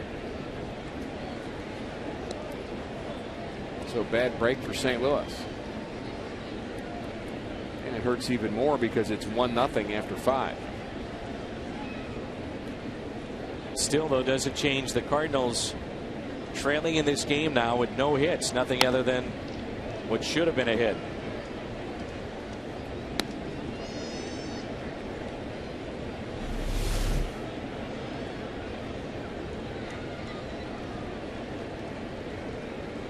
Interesting, the second baseman. The shortstop, however, was trying to be the cutoff man, and the throw was coming into first. He was confused also. Ramirez in a deep left center. That'll stay in the ballpark as the catch is made by Jay. What's on Tap is brought to you by Budweiser. It's Lynn here tonight, and tomorrow Joe Kelly. He really got things going for the Cardinals Friday night to start this homestand against Pittsburgh. We'll come your way at 6:30 with the pregame show. He wasn't that good. He gave up an earned run. There's the changeup grip. That changeup has been so good for him this year. And I say that because the last 3 Cardinal starters haven't. 2 outs and nobody on. First pitch is popped up by Carlos Gomez. Playable in foul territory and taken there by Adams. Gomez slamming his helmet as we head to a break.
They also weren't able to do that last night. They trailed by 1 here in this game. The 6th inning after, however, the Cardinals with 6 hits and 4 runs.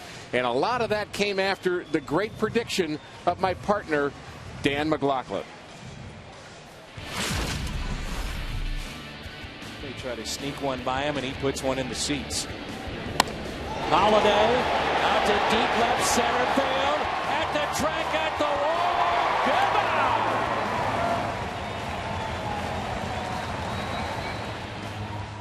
Outstanding timing. And we wonder what Mr. McLaughlin may have up his sleeve here tonight. And Mike Matheny probably thinking about different things than that right now, but certainly trying to find a way to get his team some offense here against Marco Estrada. Here's Tony Cruz. And Cruz hits it out to center. And, oh, what a catch by Gomez as he takes a hit away.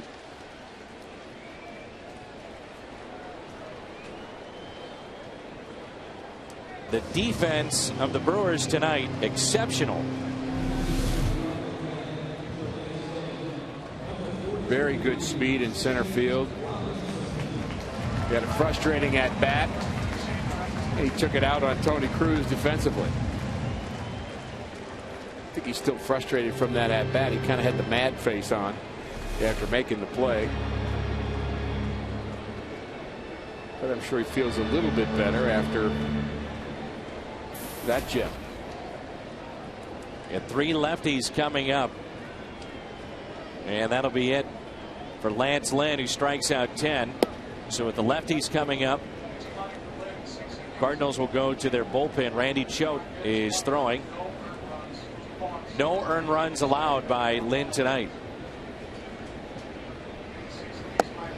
Remember last year, Johan Santana, Carlos Beltran looked to be a hit down the third base line. That was ruled foul. Tonight looked to be a hit, ruled foul for Matt Adams. And Marco Estrada pitching here in the 6th inning with 1 out and no hits allowed.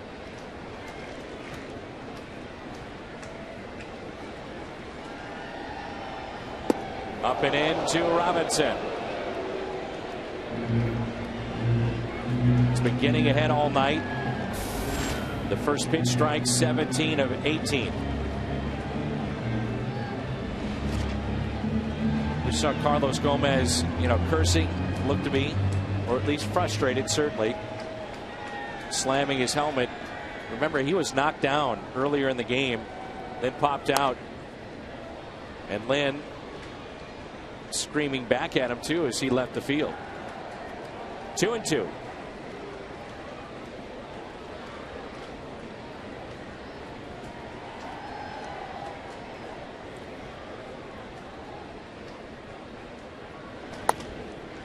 Slicing into right and foul. Very close to hit number 1. So you think a little boys being boys there, Gomez and Lance Lynn? I do. And on that point, I agree with you. I'm not going back to Guccione. Hey, we haven't disagreed in a while, Dan. I'm getting kind of scared, actually. We never disagree. Little soft liner hit to second, and Jeanette is there. One thing we'll agree upon is that Lance Lynn was a lot better here tonight. The Head and Shoulders whip package. He was terrific tonight. The 10 punch outs, and he got it off on the good foot with the strikeout of Aoki, and he was able to elevate that fastball pitch with passion tonight. There's one on a curveball. Again, that fastball up in the zone. And Lance Lynn, head and shoulders better than we've seen in his last 6 starts.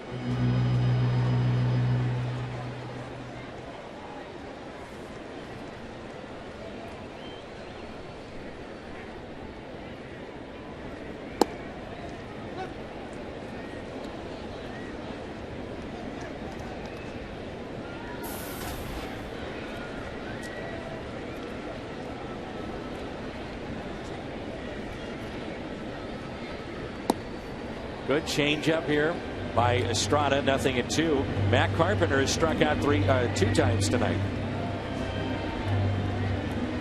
Mentioned that Estrada has that good changeup. Pitches inside. You have a good changeup, you have to pitch inside. Sets up that changeup away. He's been 0-2, 1-2 quite a bit. The 0-2 to Carpenter.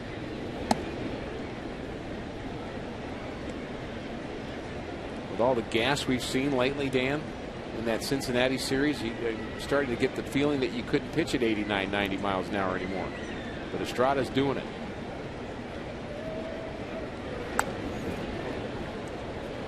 That is a straight 88-mile-an-hour fastball that Matt Carpenter didn't get a good swing at.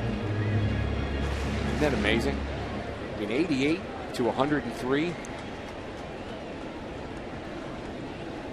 of Chapman. That is some kind of variance. On 1-2, it's off Estrada to Ramirez. On his way to first, offline base hit. The Cardinals have their first hit of the night. I think Estrada got hit pretty hard there, too. This could be problematic for him to continue. See him limping around. That might have caught him on the ankle. We'll have to see what he starts to deal with when the trainer gets out there. Side of his foot close to his ankle on his right side. That's where he's going to be pushing off of. And, you know, there's a lot of areas there where if it caught him wrong, that could be tough for him to continue. There's the ouch. One more look at it. On the follow through, it's going to be his right foot or ankle. And that's not really a glancing blow. He took that hard. And he's still limping around the mound right now. Yeah, Carpenter may have knocked him out of the game. The Cardinals starters, meanwhile, with Lynn Dunn, 2 runs combined in 32 2/3 innings in this homestand.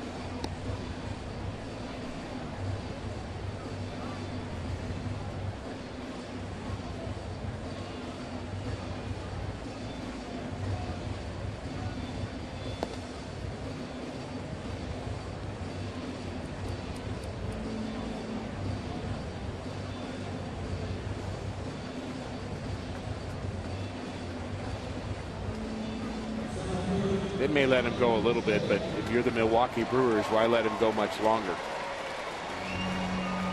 They may have more to lose than to gain right here.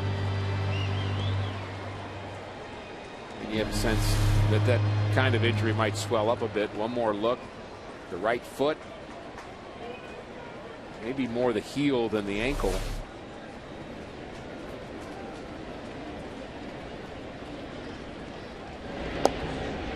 Check on Carpenter.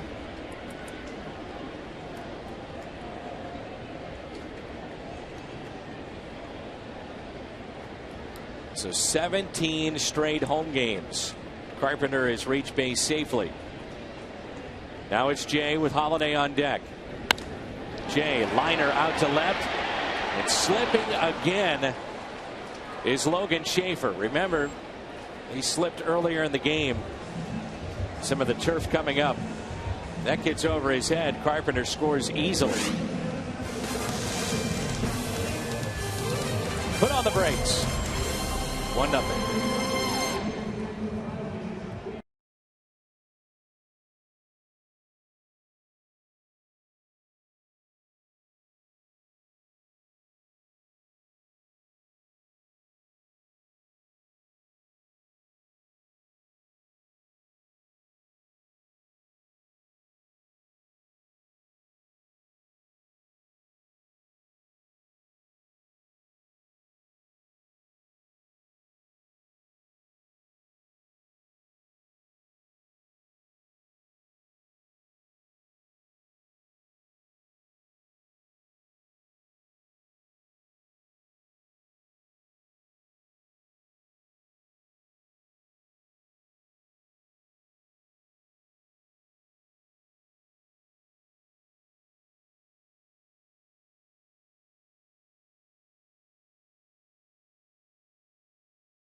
Southeast Missouri State Redhawks, Southern Illinois Salukis. They'll play in the Busch Stadium Classic presented by Southeast Health on Saturday, September 21st. And tickets are available at cardinals.com/football.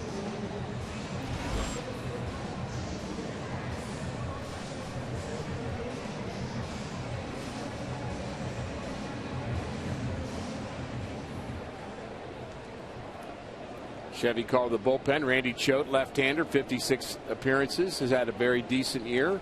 ERA in the mid-2s. And that's an exceptional whip, 1.09. That's walks plus hits per 9 innings.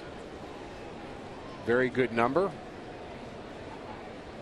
And with the lefties up this inning, we'll see the shorter bench of Ron Renicky, what he decides to do here against the lefty Choate. Leave the lefties in with a 1-0 lead or switch your lineup around.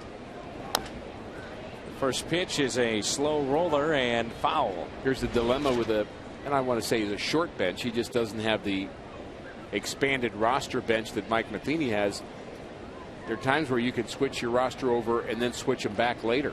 But if he brings his right-handers in now, those right-handers will be facing right-handed gas, perhaps in the 9th inning. Doug Melvin, the GM of the Brewers, has talked about essentially doing what you do for the postseason, for that playoff game, the 1-game playoff to get into the division series, is just enter your roster in September, and it can be manipulated, but either 28 or 30 men on that roster, and it can change night after night instead of having the potential of 40 guys called up.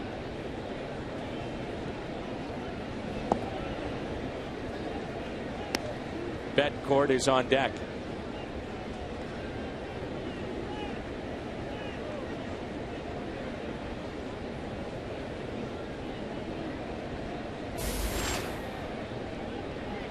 Cora Ugol, big Cardinal fan, turning 92 years young today and watching Cardinals baseball. So happy birthday to Cora. Doesn't miss a game on Fox Sports Midwest. 2-2 the count. You could really manipulate your pitching if you had such a rule, and I'm not sure I like that, because you'd be taking relievers on and off based on whether they pitched one day, and you'd probably take all your starting pitchers off, and I mean, you end up probably in the same spot after it's all said and done. Taken by Adams for the out. One away here in the top of the 7th. Some major changes with this Cardinals bullpen. Opening day on the left, and tonight what you see, the weapon that Segrist has become. Mejica now your closer. Cardinals have added John Axford. Mitchell Boggs now with Colorado. And a couple real difference makers on the right, Seth Maness and Kevin Segrist. And there's Maness getting loose. I think he really pitched well at a time where the Cardinals needed him. When they first called up Seth Maness and we weren't sure who he was. I mean, we knew who he was. His minor league numbers were terrific, but was not really one of the top 5 Cardinal prospects at the time. But he came in and did such a great job of getting out of jams, getting the double plays, and the relievers that followed were good as well, including Segrist. It's the kind of guy that, you know, most teams don't have a particular pitcher in their bullpen that they say, and there's Segrist, but hey, a guy gets on, we're bringing you in specifically to get that double play. He's that good, knowing that he's coming in to do the job for a double play.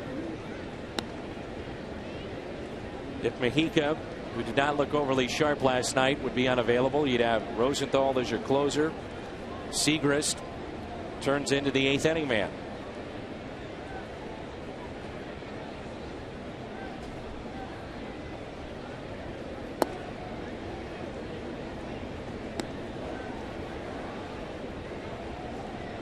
There's something about having live arms in your bullpen in October that's very appealing.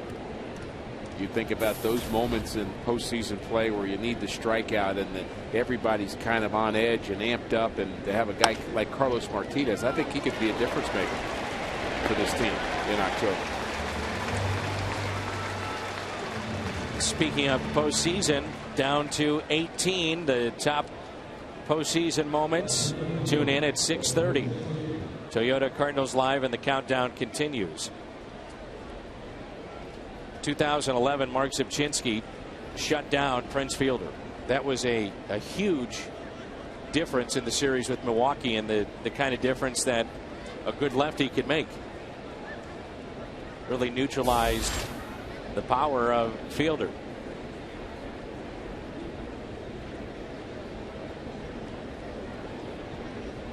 Two outs. Schaefer looks at a ball.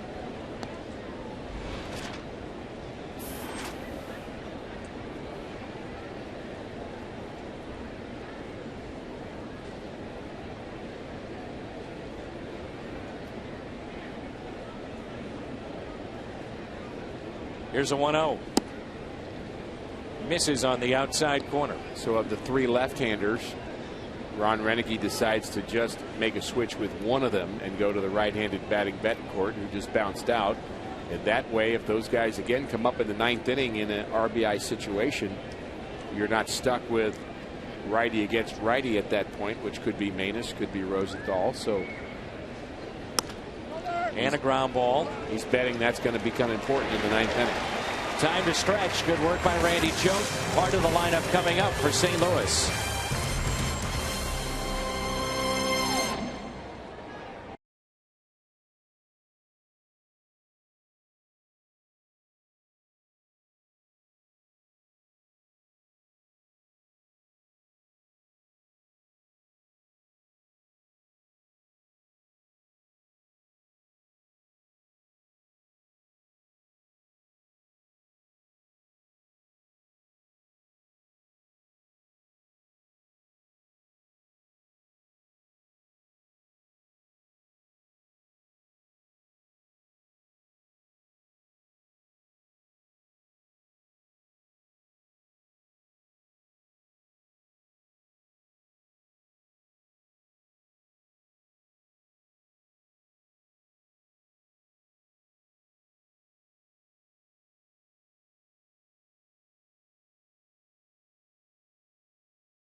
Number was playing. Cardinals score 6 runs. You can celebrate tomorrow by getting a 50-cent any size drink at your nearest On the Run.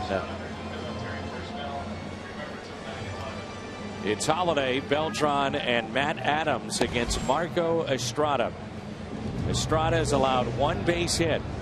This is a Cardinals team that is first in average at 268, first in doubles, first in RBIs, but Estrada shutting them down. Good inning for you to call a home run, Dan. Keep your streak alive. 2 in a row. Putting some pressure on me. Well, you thrive on pressure, though. A Holiday, Beltran, Adams, they're all good choices. I'll leave it to you to decide. You're the one with the streak going. I would say, though, this is the inning they will score. You and I were talking during the break. Little surprised to see Estrada still pitching in this game, dealing with the comebacker that hit off the leg.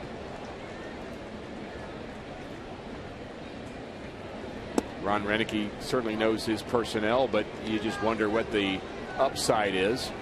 Giving up 1 hit through 6 innings, and the Brewers are going to try to be a spoiler. We mentioned how they play the Cardinals a number of times. They play Cincinnati. They play Atlanta. They're going to put their best foot forward. so to speak. But when you get drilled the way Estrada did, you just wonder whether there's some swelling there, and maybe that's part of the reason he's still in. He gets better. Not many pitchers can say that they've got numbers like Estrada's. Crowd tonight at 35,134, and over 7,000 tonight of those tickets distributed to first responders and military. And again, you can go to cardinals.com/heroes. Free tickets, military, retired, active, and first responders for tomorrow night. Big gap in left center. Here's a 1-2. Holiday, base hit.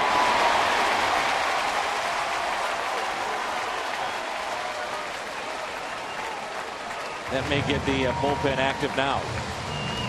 Well, you've known for years StubHub is a great place to find the seats you want. See Cardinals live, home or road, and you'll earn fan rewards. StubHub and StubHub.com.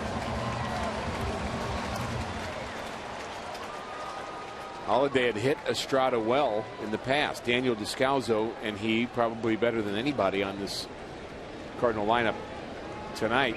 Beltran walked in the second and struck out in the fourth.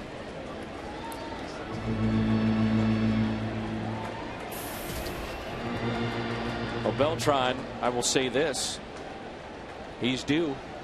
Oh, that's not saying it though, Dan. He's due. 1-0 pitch instead of check on Holiday, who has about a 2-step lead at first. I could take you saying he's due as you think he's going to hit a home run. Or I could also take it as it's been a long time since he has, and he really should hit a home run. Should and will are different words. Come on, Dan, get off that fence. It's pretty comfortable on the fence right now. This would be a good pitch to do it, though, on 2-0. Looks at a strike on the inside corner. The zone has been fairly big tonight, Rick, I would say, and also some low strikes along the way. But another example of Estrada pitching in well. 2-0 count, trying to get Beltran to jam himself, and it did look off the plate. I like the big zone, frankly, but yeah, I would agree. There have been some pitches. Aoki struck out on one very similar to that pitch. The 2-1. And Beltran lifts a high fly ball out to left. Schaefer makes the catch. Throws a strike back into the bag at second.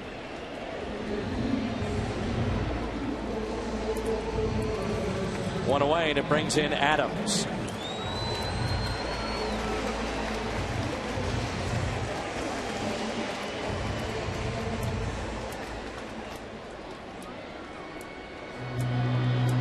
Logan Schaefer getting a long look in the outfield for Ron Renneke.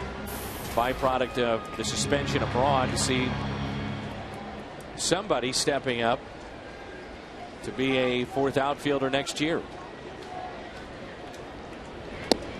Well, they already have had a guy step up and have an outstanding season. We're just not seeing him in this series. That's Chris Davis. Really hit well when he first got put into left field, over 300, and he's been dealing with a wrist issue, so that's why we're not seeing him in this series. 2-0.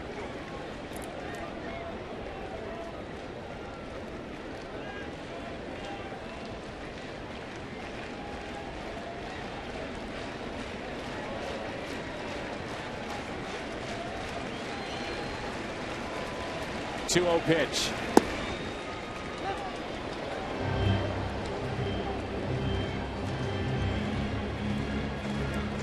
Matt Adams now has a beef with two of the four umpires.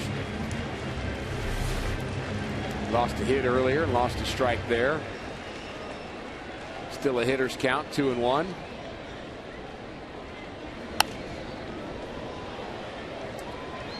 Looked like that was a pretty good pitch to hit.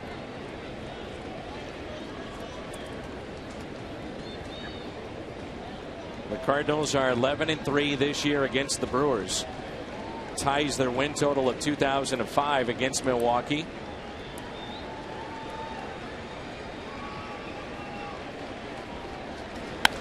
And Adams hits it a ton out the center, but that'll stay in the ballpark.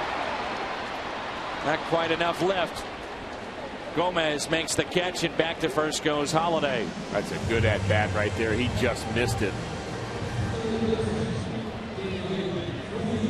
John Axford has been warming up in the bullpen. The former Brewer may see his former team. Rosenthal was also up for a bit.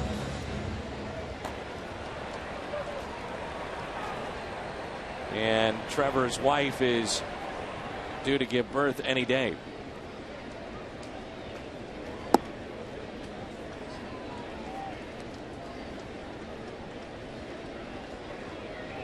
It's good to see that Jason Mott, part of the pregame show, telling Jim Hayes he's starting to at least throw. Now 4 months into his rehab, Tommy John, in early portion of this season as Holiday stays put.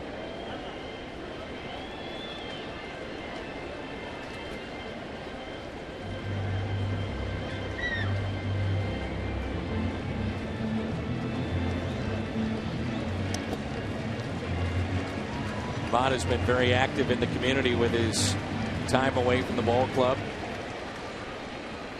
Many charitable efforts he's been a part of.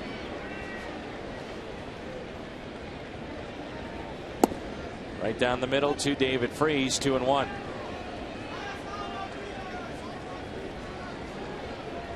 Estrada is due up first for the Brewers, looking ahead to the top of the 8th.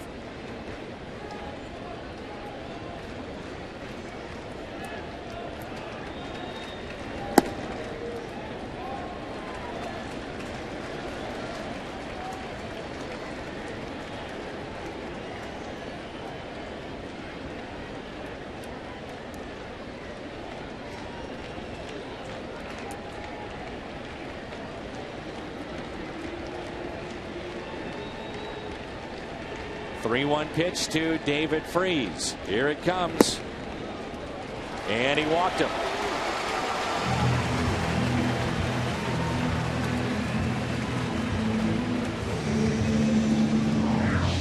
Answer our Twitter poll, a cold beverage. Rick said, why not all 4? So I won. I'm not surprised. Are you? Not at all. We enjoyed some scoops from Ted Drew's earlier tonight. Thanks to the folks at Ted Drew's. Every Wednesday, our booth becomes at home very popular when Ted Drew's arrives on the scene. Every day should be Wednesday. Take that. Ron Renicky will go to his bullpen when we come back.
transmitted in any form. And the accounts and descriptions of this game may not be disseminated without the express written consent of the St. Louis Cardinals. Brandon Kinsler into the ballgame, his 62nd appearance. And the right-hander will face Daniel Descalso.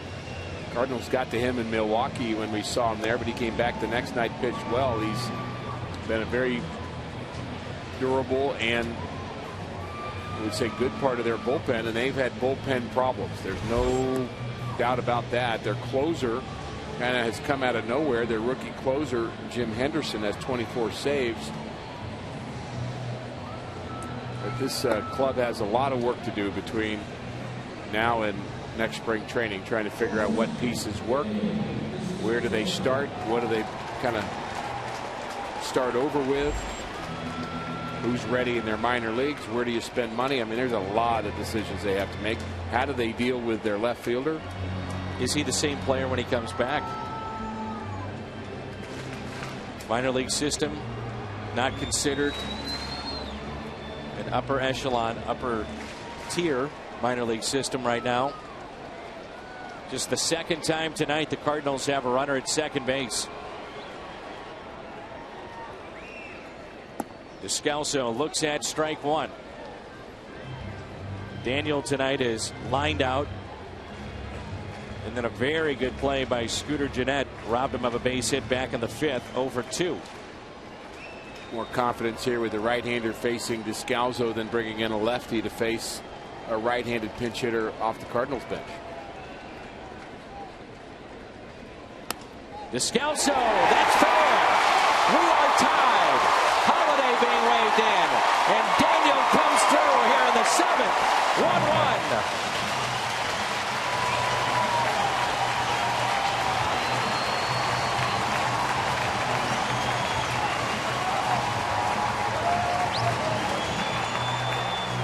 They gave Daniel Descalso the third base line, and he took it. Late swing, just inside the bag. No chance for Ramirez. Here comes Holiday. And as Mr. McLaughlin correctly anticipated, the Cardinals were going to score this inning, and they did. Stay hot, Dan. You and I need to go over lotto numbers after our post-game hit. You have those tickets to Vegas too?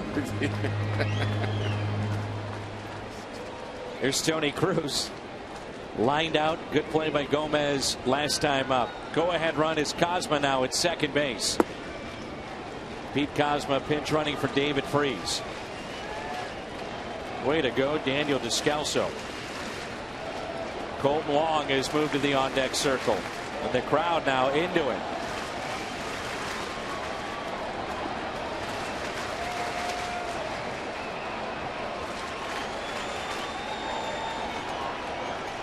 (102) Cruz inside, 2 balls, no strikes. For fans that have tuned in late tonight, no Yadier Molina dealing with a family issue, not even at the ballpark, so it's Tony Cruz tonight as your starter.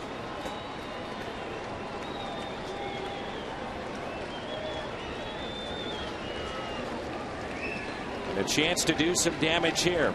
A 2-0 pitch to Tony Cruz.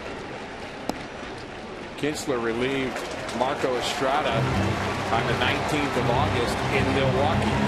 A game where the Cardinals came back to win 8-5. And Kinsler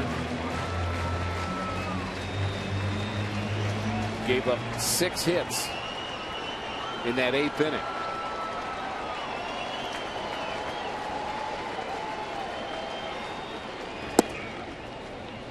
Three and 1. As I mentioned, he came back the next night, pitched well, pitched a scoreless inning.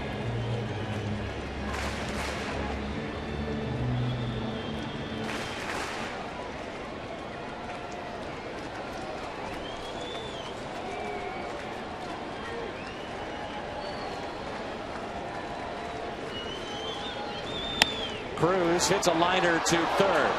backhanded on a short hop, and a nice play made by Ramirez. Descalso has tied it up. 1-1 after 7.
Sports Midwest. Let's go to our studio and a Bomberito sports update.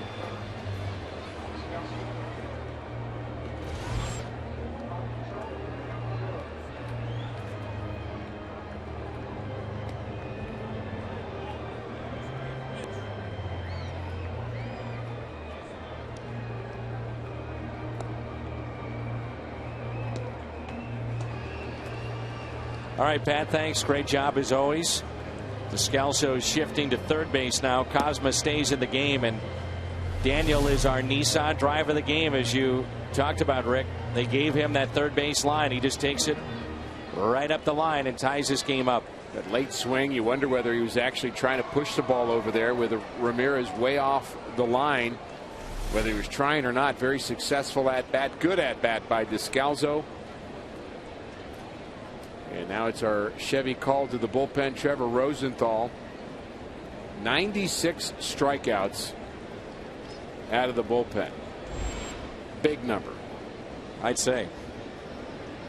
Some pitch last night, struck out the side, and that pitch at 95. I believe I saw where Mark Littell is the only Cardinal to have had more strikeouts out of the bullpen. And Littell would have pitched a lot more innings, I'm sure. Kind of a 2 or 3 inning guy a lot. He had a big live arm as well.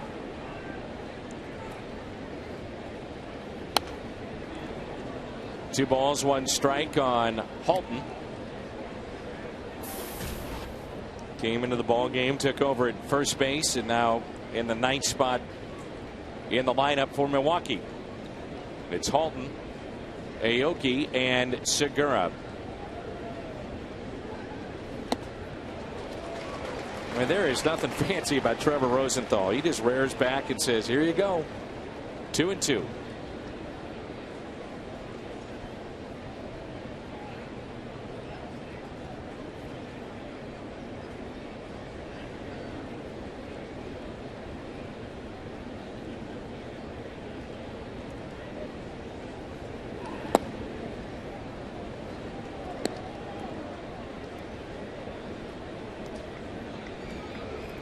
Not fancy, but effective.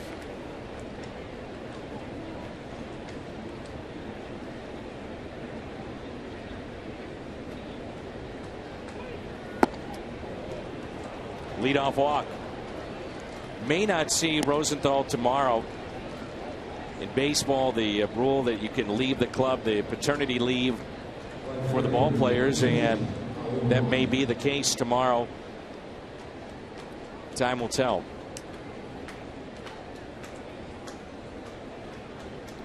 It's a leadoff walk. And that is not good. Aoki, 2 hits tonight. Very good bunter. Could see him, though, also showing bunt and then slapping one the other way. We've seen him do that before. Oh, yeah. Puts a lot of pressure on the defense. Showing bunt, gets it down. Adams, underhands to Carpenter, covering the bag at first. How about the bat control there by Aoki? That's fun to watch. We talk about how bunting can be difficult, and we argue about that. Al and I love to argue about that one, whether bunting's easy or not. But it's not that easy. You know, he just did it to an art form there. Perfectly placed. Can't believe you and Al would actually argue. Well, we disagree. Better word. Al never argues. It's on you, I guess. Probably. Your attitude, never happy, smiling. Al, you know what you're getting night in and night out. We love him. Gene Segura, 1 out. Go ahead run at second base. Fastball and a strike. I would go one step further. I would say for most people to be at the plate, forget bunting against Rosenthal. I would say seeing the baseball is hard enough. Forget bunting it.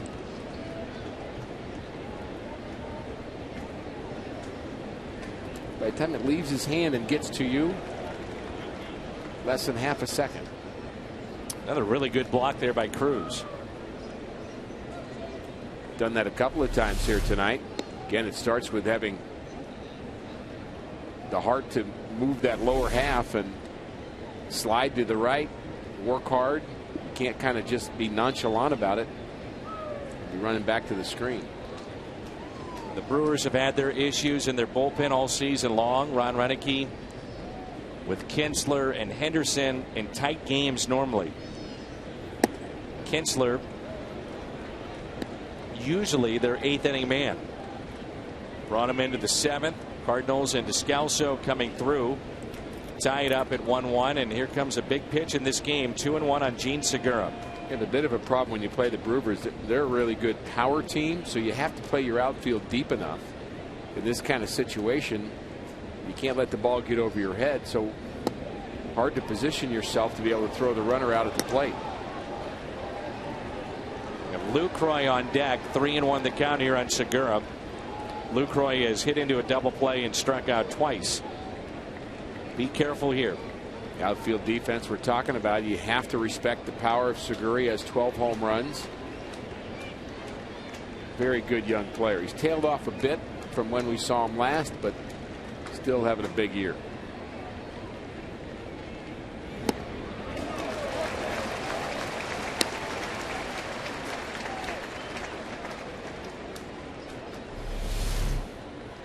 Bad decision there. He sees that as a fastball down the middle, and it ends up outside with good movement. That is not a good 3-1 swing.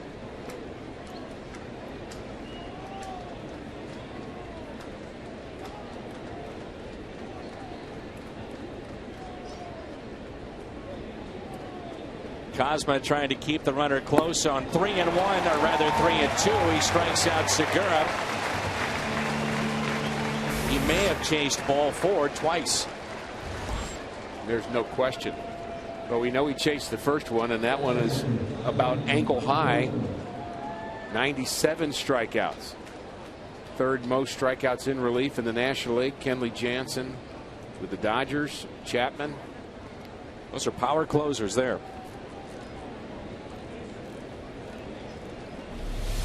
One more look at this. Definitely down in the zone.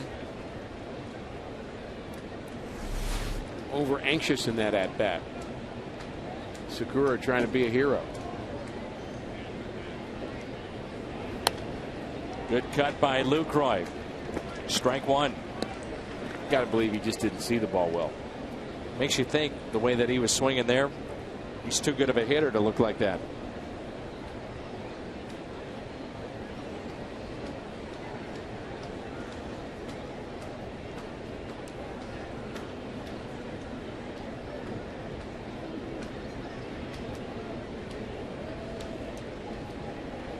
A 1 pitch. Here it comes. Strike 2.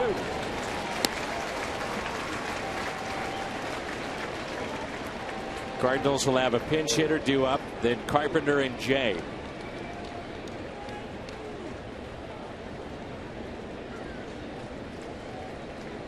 Kinsler will be the pitcher. Nobody up and throwing for Milwaukee.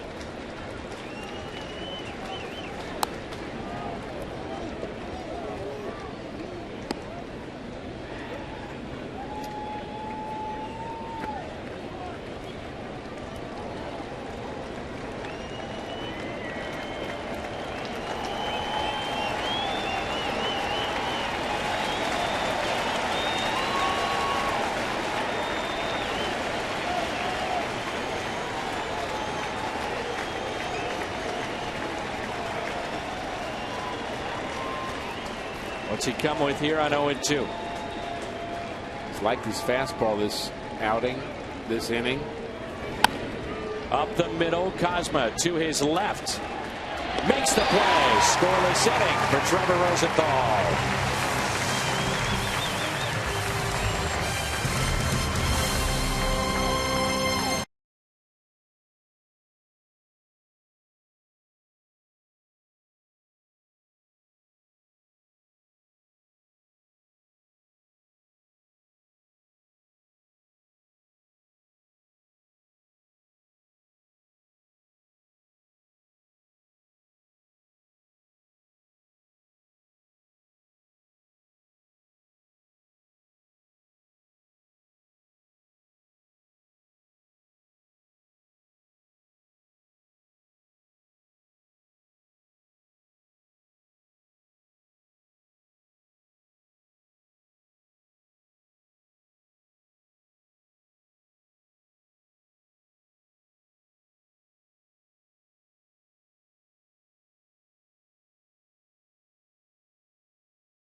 Draft Mark Home Tap System. Fresh draft Budweiser beer. Now available from your fridge. And by Ford, the official cars and trucks of the St. Louis Cardinals.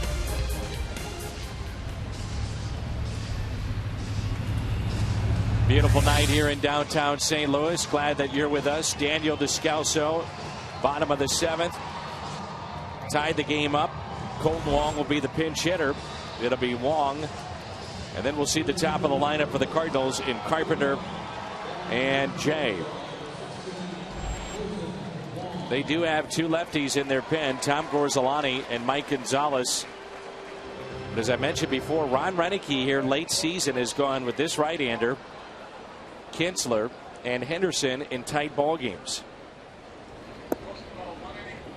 So Rosenthal the 1 inning, no runs allowed. Colton Wong hitting 159 in his 21 games this year. A couple of bench players have had some struggles pinch hitting, including Colton Wong and Brock Peterson. Mike Aldretti telling me before the game that he keeps preaching to these young guys, hey, don't think about your average, what your numbers are. Just try to have one big moment. You're going to get some chances here and contribute. Just in your mind, instead of overthinking, 8 at-bats, what you're doing in 8 at-bats. Just try to have a big moment. Let your ability come through, and I think that's a great message to these young players. A 2-1 pitch. And Wong fights it off. 2-2.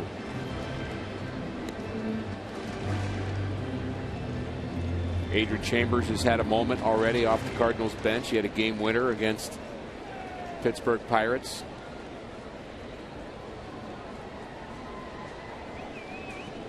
The 2-2.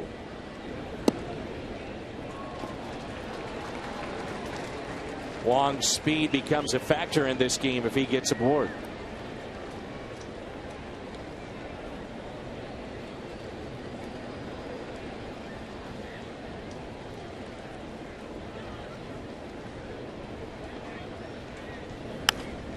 Out of play.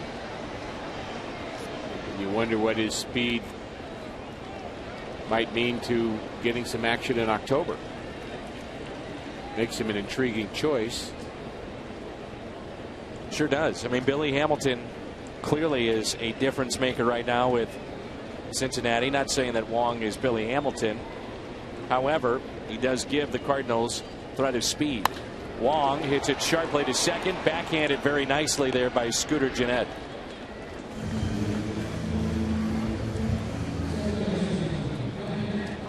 The Brewers defense leading the National League, as we mentioned before, in errors, but you wouldn't know that watching them tonight. Well, again, they make the errors, but I think there's a range factor that you have to throw into that mix. We've seen Gennett range to his left. He's had good hands. We saw Segura make a play up the middle, a double play on David Freese. One of the best plays we've seen in the last month, I would say. Ramirez has decent hands at third. And a good play by the center fielder Gomez to rob Tony Cruz. The ball hit over his head. So defense has definitely been a factor in this game. Carpenter got the first hit of this game back in the 6th for St. Louis. It's an out of play. Matt Carpenter gracing the latest edition of Cardinals Magazine. Very interesting story about how he changed his body. Lost 55 pounds in a short amount of time in college. You see him now. He keeps himself in tremendous condition. Read that story at cardinals.com/publications. Very, very interesting read. You piqued my interest. I'm going to read it. It really it shows just how hard he works, what this game means to him. Remember when he was at TCU, played 5 years there, had an injury, had Tommy John surgery. And at that point in time was a corner infielder. Bigger guy, 55 more pounds on that body. That's going to make a difference. Now he's tall, slender, good range at second, and a leadoff man of all things.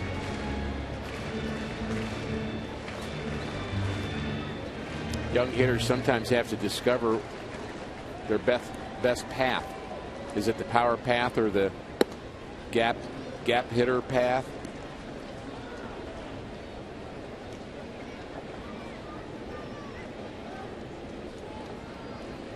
Heard guys talk about that were names that, well, we all know. Tony Gwynn, George Brett. Ichiro had to make that choice.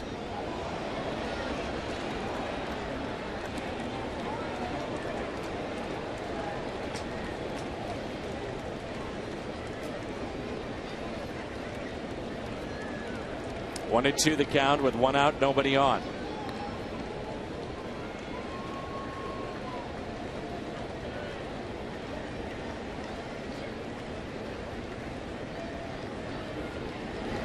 Carpenter base hit into right. 2 hits for Carpenter, and now 57 multi-hit games to lead all of baseball. He's a machine, isn't he? Flat out hit. That was not a bad pitch. That was a breaker. Down and in. Pretty good spot. Might have been a split. It was going down either way, down and in, and he stayed on it, head on it. Good finish. Another linea. Here's John Jay. Big lead at first for Carpenter. I would think the Cardinals are going to approach Matt Carpenter this offseason and think about locking him up. Came up in 2011. Little service time then. Full season last year. Full season this year. So he's closing in on arbitration. That's one guy who's going to start making some pretty good money. Lead is even bigger this time, and pitch is taken for a ball.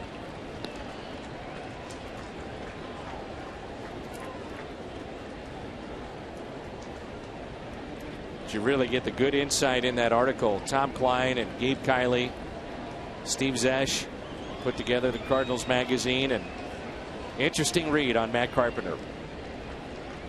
Here's a 1-0 pitch. Instead, a check on Carpenter at first. I mean, talked with all three of those guys on different articles and different pieces that they've done, and some of which I've had quotes in. One of the things I've been impressed with is how thorough they are about the facts and how committed they are to getting stories right and getting. I mean, it's very well done. It's very, very professional, and of course the photos are the best you're going to find. 2-0 as Carpenter took about 2 steps, looking like he may steal. And you've been in this spot before, where at times you lose focus on the hitter, thinking about the runner. Yeah, you're going to run out of chances here. It's 2-0 now against Jay. Good hit and run count here.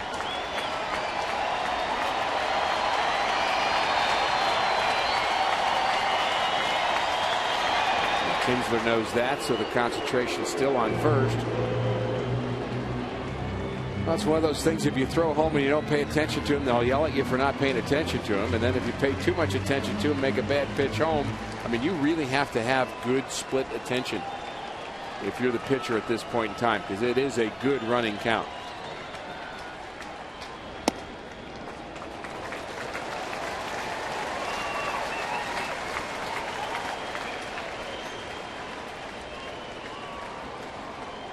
You could just imagine, Dan, the tendency to want to put that foot down just a little bit quicker. That landing foot. Just think about that. I mean, boy, I don't want to be slow to the plate. And what that does to your pitching mechanics is the difference between a strike and a ball off.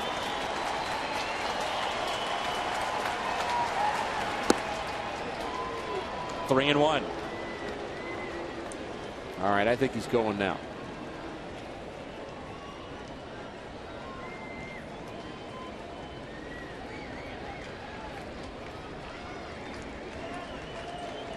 I don't have the signs or anything. I just think he's going.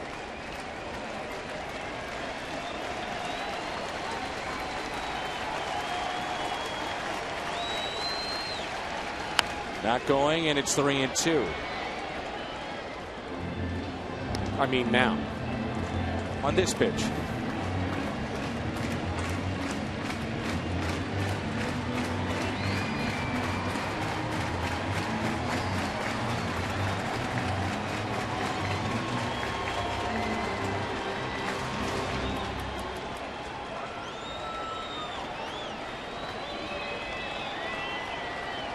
A 3-2 pitch. Carpenter, the runner at first. And another check on him. Reasons not to run. You worry about the strikeout, throw him out, because you want Holiday to have a chance to hit this inning. That's why you don't run. And why you do run is John Jay could hit a ball on the ground to one of those middle infielders, and Matt Holiday won't get a chance to hit. So you pick your poison. It's all a feel thing. There's no right answer. It's up to the players to execute it. Jay already knows if Carpenter's running.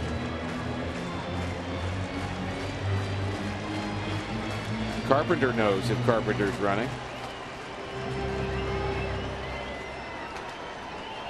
The pitcher doesn't.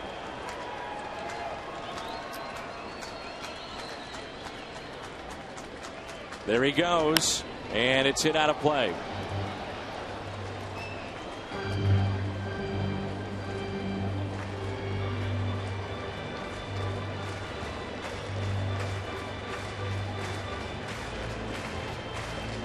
The decision emanates from there, number 22.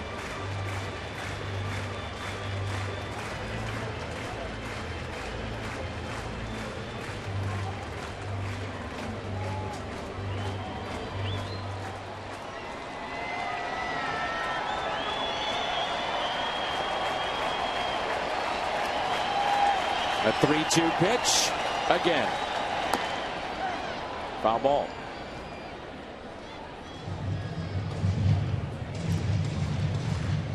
One other distinction, Dan, when you are running on a hit and run, the key is you do not want to get picked off. It's not a straight steal. You're not expected to get the same jump that you would get on a steal. So you want to be a little safer. And on a hit and run, about the fourth or fifth step down towards the bag, you'll look in towards home plate. On a straight steal, you'll just go straight to the bag. So it's a different kind of a break off the bag that Carpenter will have in a hit and run situation. Pitch number 8 of the at bat, and he's thrown over now for the 6th time.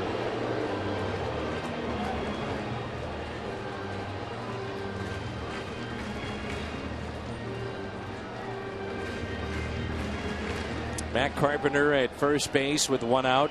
He struck out his first 2 times. Next 2, just like that, another multi-hit game. He is running. Take it for a ball. Very good at bat by John Jay. And look who's digging in.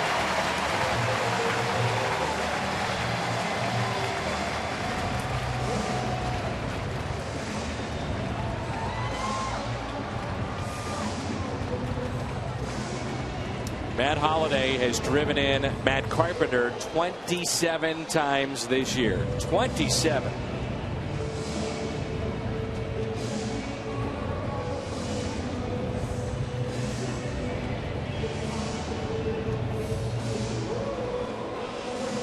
Matt Carpenter himself up among the league leaders in runs scored, something we don't talk about a lot with Matt, but he runs the bases well. That means he's driving in Carpenter, and folks are driving him in return. Holliday has scored 87 runs.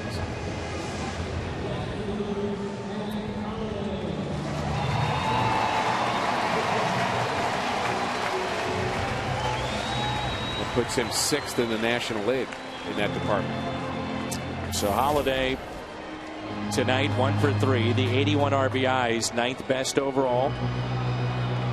The man standing at second that leads the league in runs scored at 113. So runners at first and second. 1 out. Pitch to Holliday. Taken low. Beltran on deck. The big strike zone has gotten smaller, and I don't think it's because the umpires made it smaller. I just think Kinsler's having a hard time throwing a strike.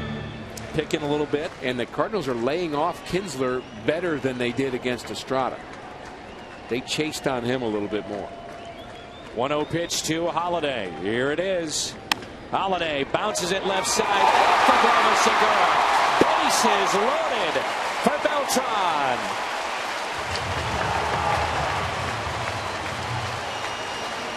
A 2-hit night for Matt Holliday.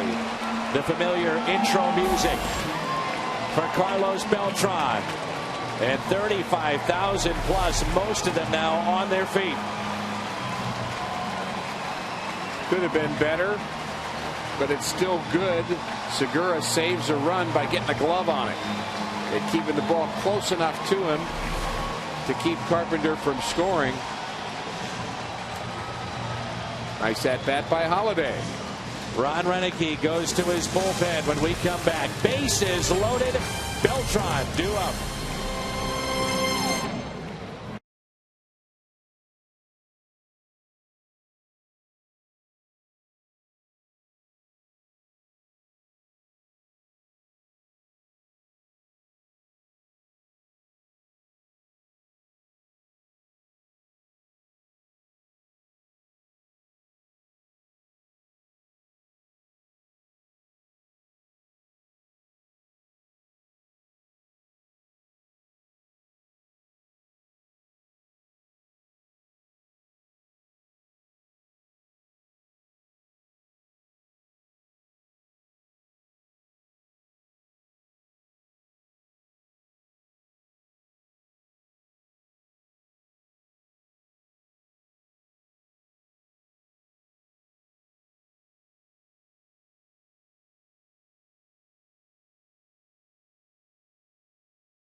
Pittsburgh has posted a win today.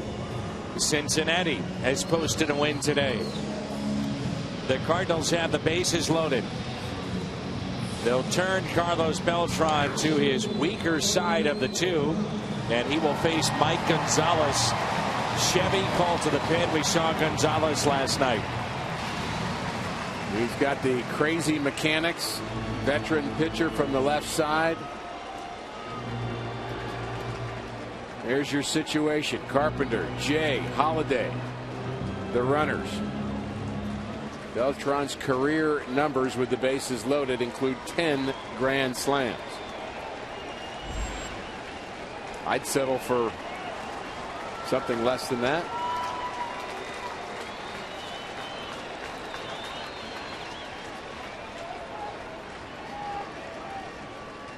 First pitch to Beltran. Ball one. Ooh.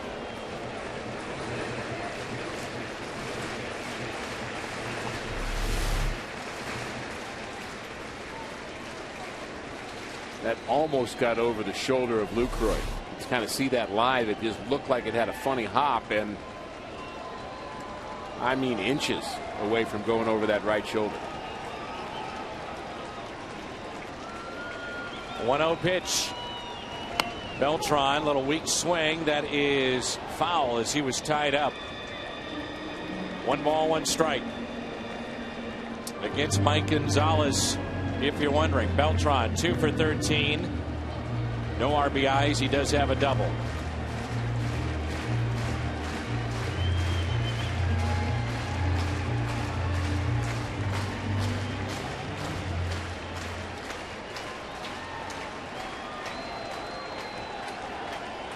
One pitch. Beltran hits it out to left. Carpenter will tag up. The catch is made. Here comes a throw. Carpenter will score, and the Cardinals have the lead 2-1. Beltran puts St. Louis on top here in the 8th.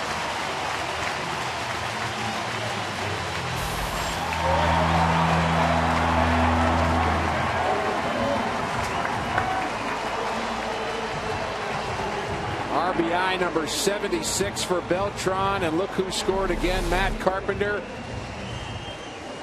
Fly ball deep enough. Pretty good throw by the left fielder, but no chance to get Carpenter. And Carlos Beltran, a very good situational at bat. That's his job there. Get the ball into the outfield, and he did it. RBI number 76, and now it's Adams. Runners go. One stops. No one's there. The Cardinals lead it 3-1. Jay will score. The Brewers throwing it around here in the 8th inning. 3-1 St. Louis.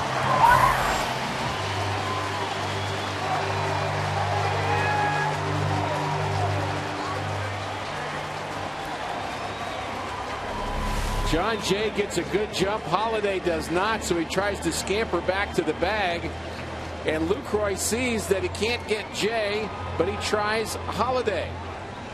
And when he throws it into right field, Jay trots home. 3-1 St. Louis. That's a big run. Sure is. Insurance now. Mejica is up and throwing in the pen. The 1-0 pitch to Adams. Inside, 2 balls, no strikes.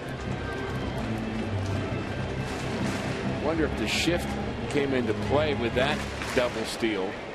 Why Jay was able to get a good jump, number 1. Adams into right center field. This ball will get down. Now they're saying it's a home run. Adams, a line shot, right center, a 2-run homer. Hey, we're having some fun here in the 8th.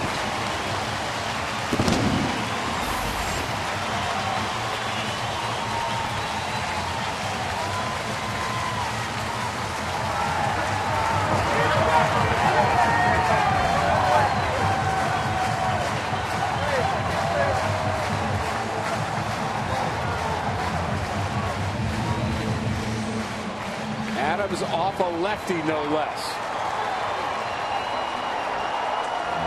That ball was fair. Chris Guccione's off the hook. He was quick to call that a home run. He certainly was. He jumped on that call. I did notice that. Emphatic, in fact. This is just a line shot. Off a lefty.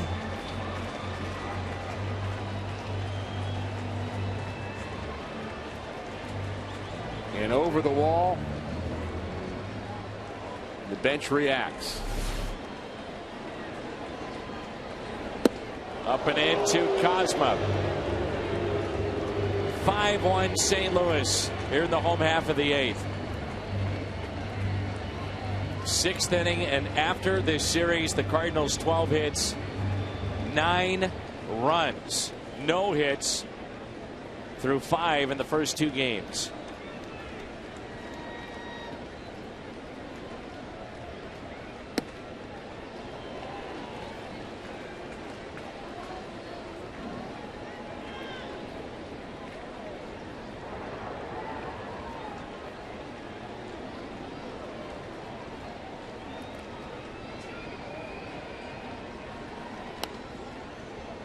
The blink of an eye. Oh, baby, they changed this thing quickly. 5-1 St. Louis. Fun that the offense showed up here. Run in the 7th, 4 in the 8th. It's the kind of player Matt Adams is. He may not have anything going on a particular night, but with one swing in the bat, he can be a game changer. Man, that get out in a hurry. Beltran contributed, sacrifice fly. That gave the Cardinals the lead.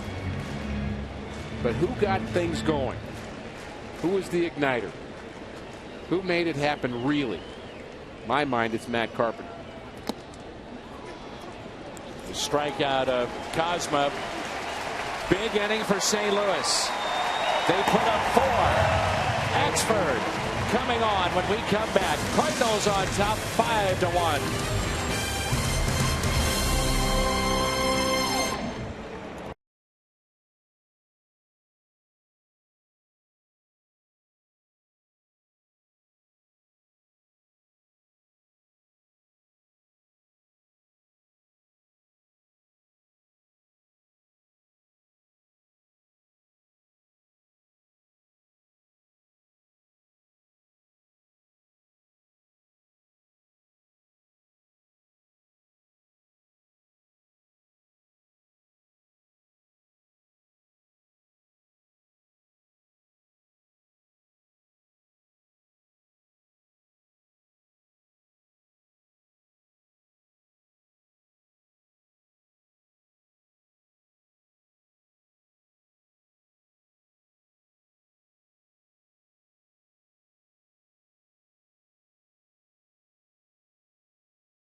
On the post-game edition of Missouri Lottery Cardinals Live, Pat Parrish and Al Roboski will be at Lumiere Place. The Cards break it open in the 8th. They'll have the highlights, a big bounce-back start from Lance Lynn. They'll break it down, plus Mike Matheny's post-game news conference as well. A big blast tonight from Big City. And Dan and Rick, the Cardinals have done pretty well against the Brewers.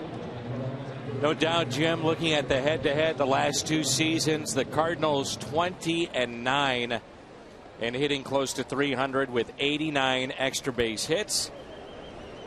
Continues here tonight.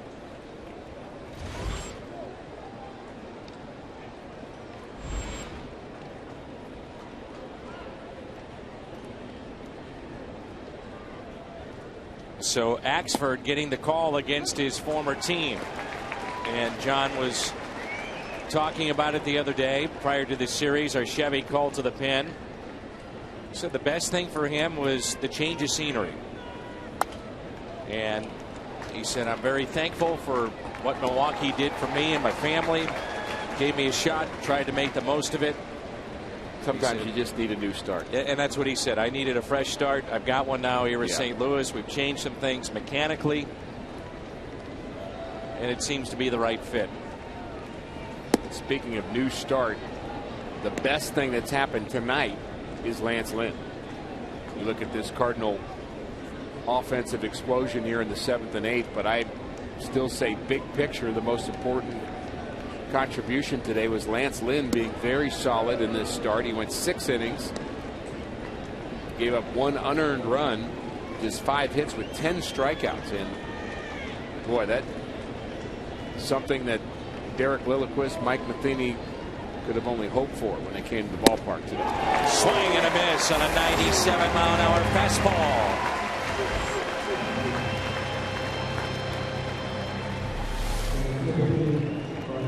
Had a little run to it. So Axford taking advantage of an opportunity. Tony Cruz getting an opportunity tonight because of Yadi's absence today at the ballpark. Matt Adams getting an opportunity because of Alan Craig's injury. It's what September brings. Opportunity, and you either do or you don't. Been saying that a lot, haven't we? Especially this time of year. 0-1 pitch to Gomez. Ground ball hit to short. Cosma is there. 2 away.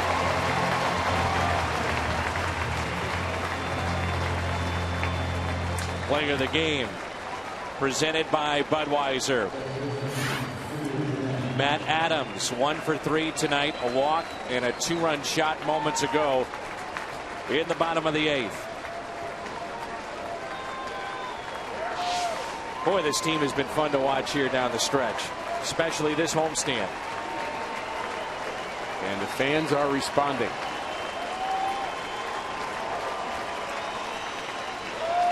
They're catching the excitement of September baseball, aren't they? Sure are. There's strike 1 to Scooter Gennett.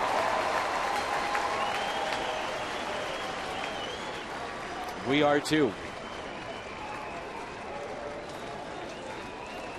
0-1 pitch. Axford gives up a base hit into right. Throw behind Gennett. Backing up the play, though, Tony Cruz.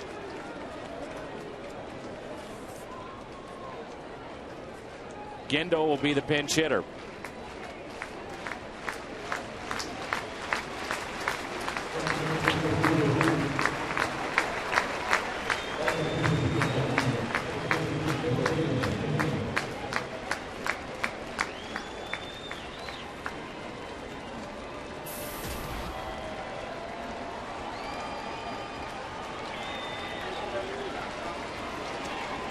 Caleb Gindel started last night. They will not hold the runner on with a lefty up, and that is strike 1.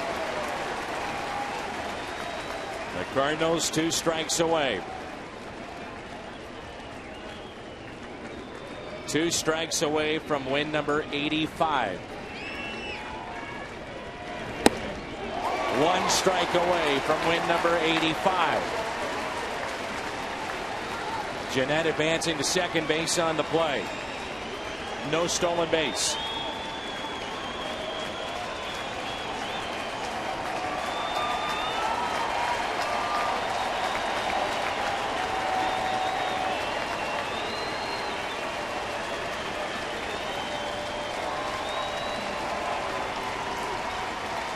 The 0-2 to Caleb Gindel. Fouled away.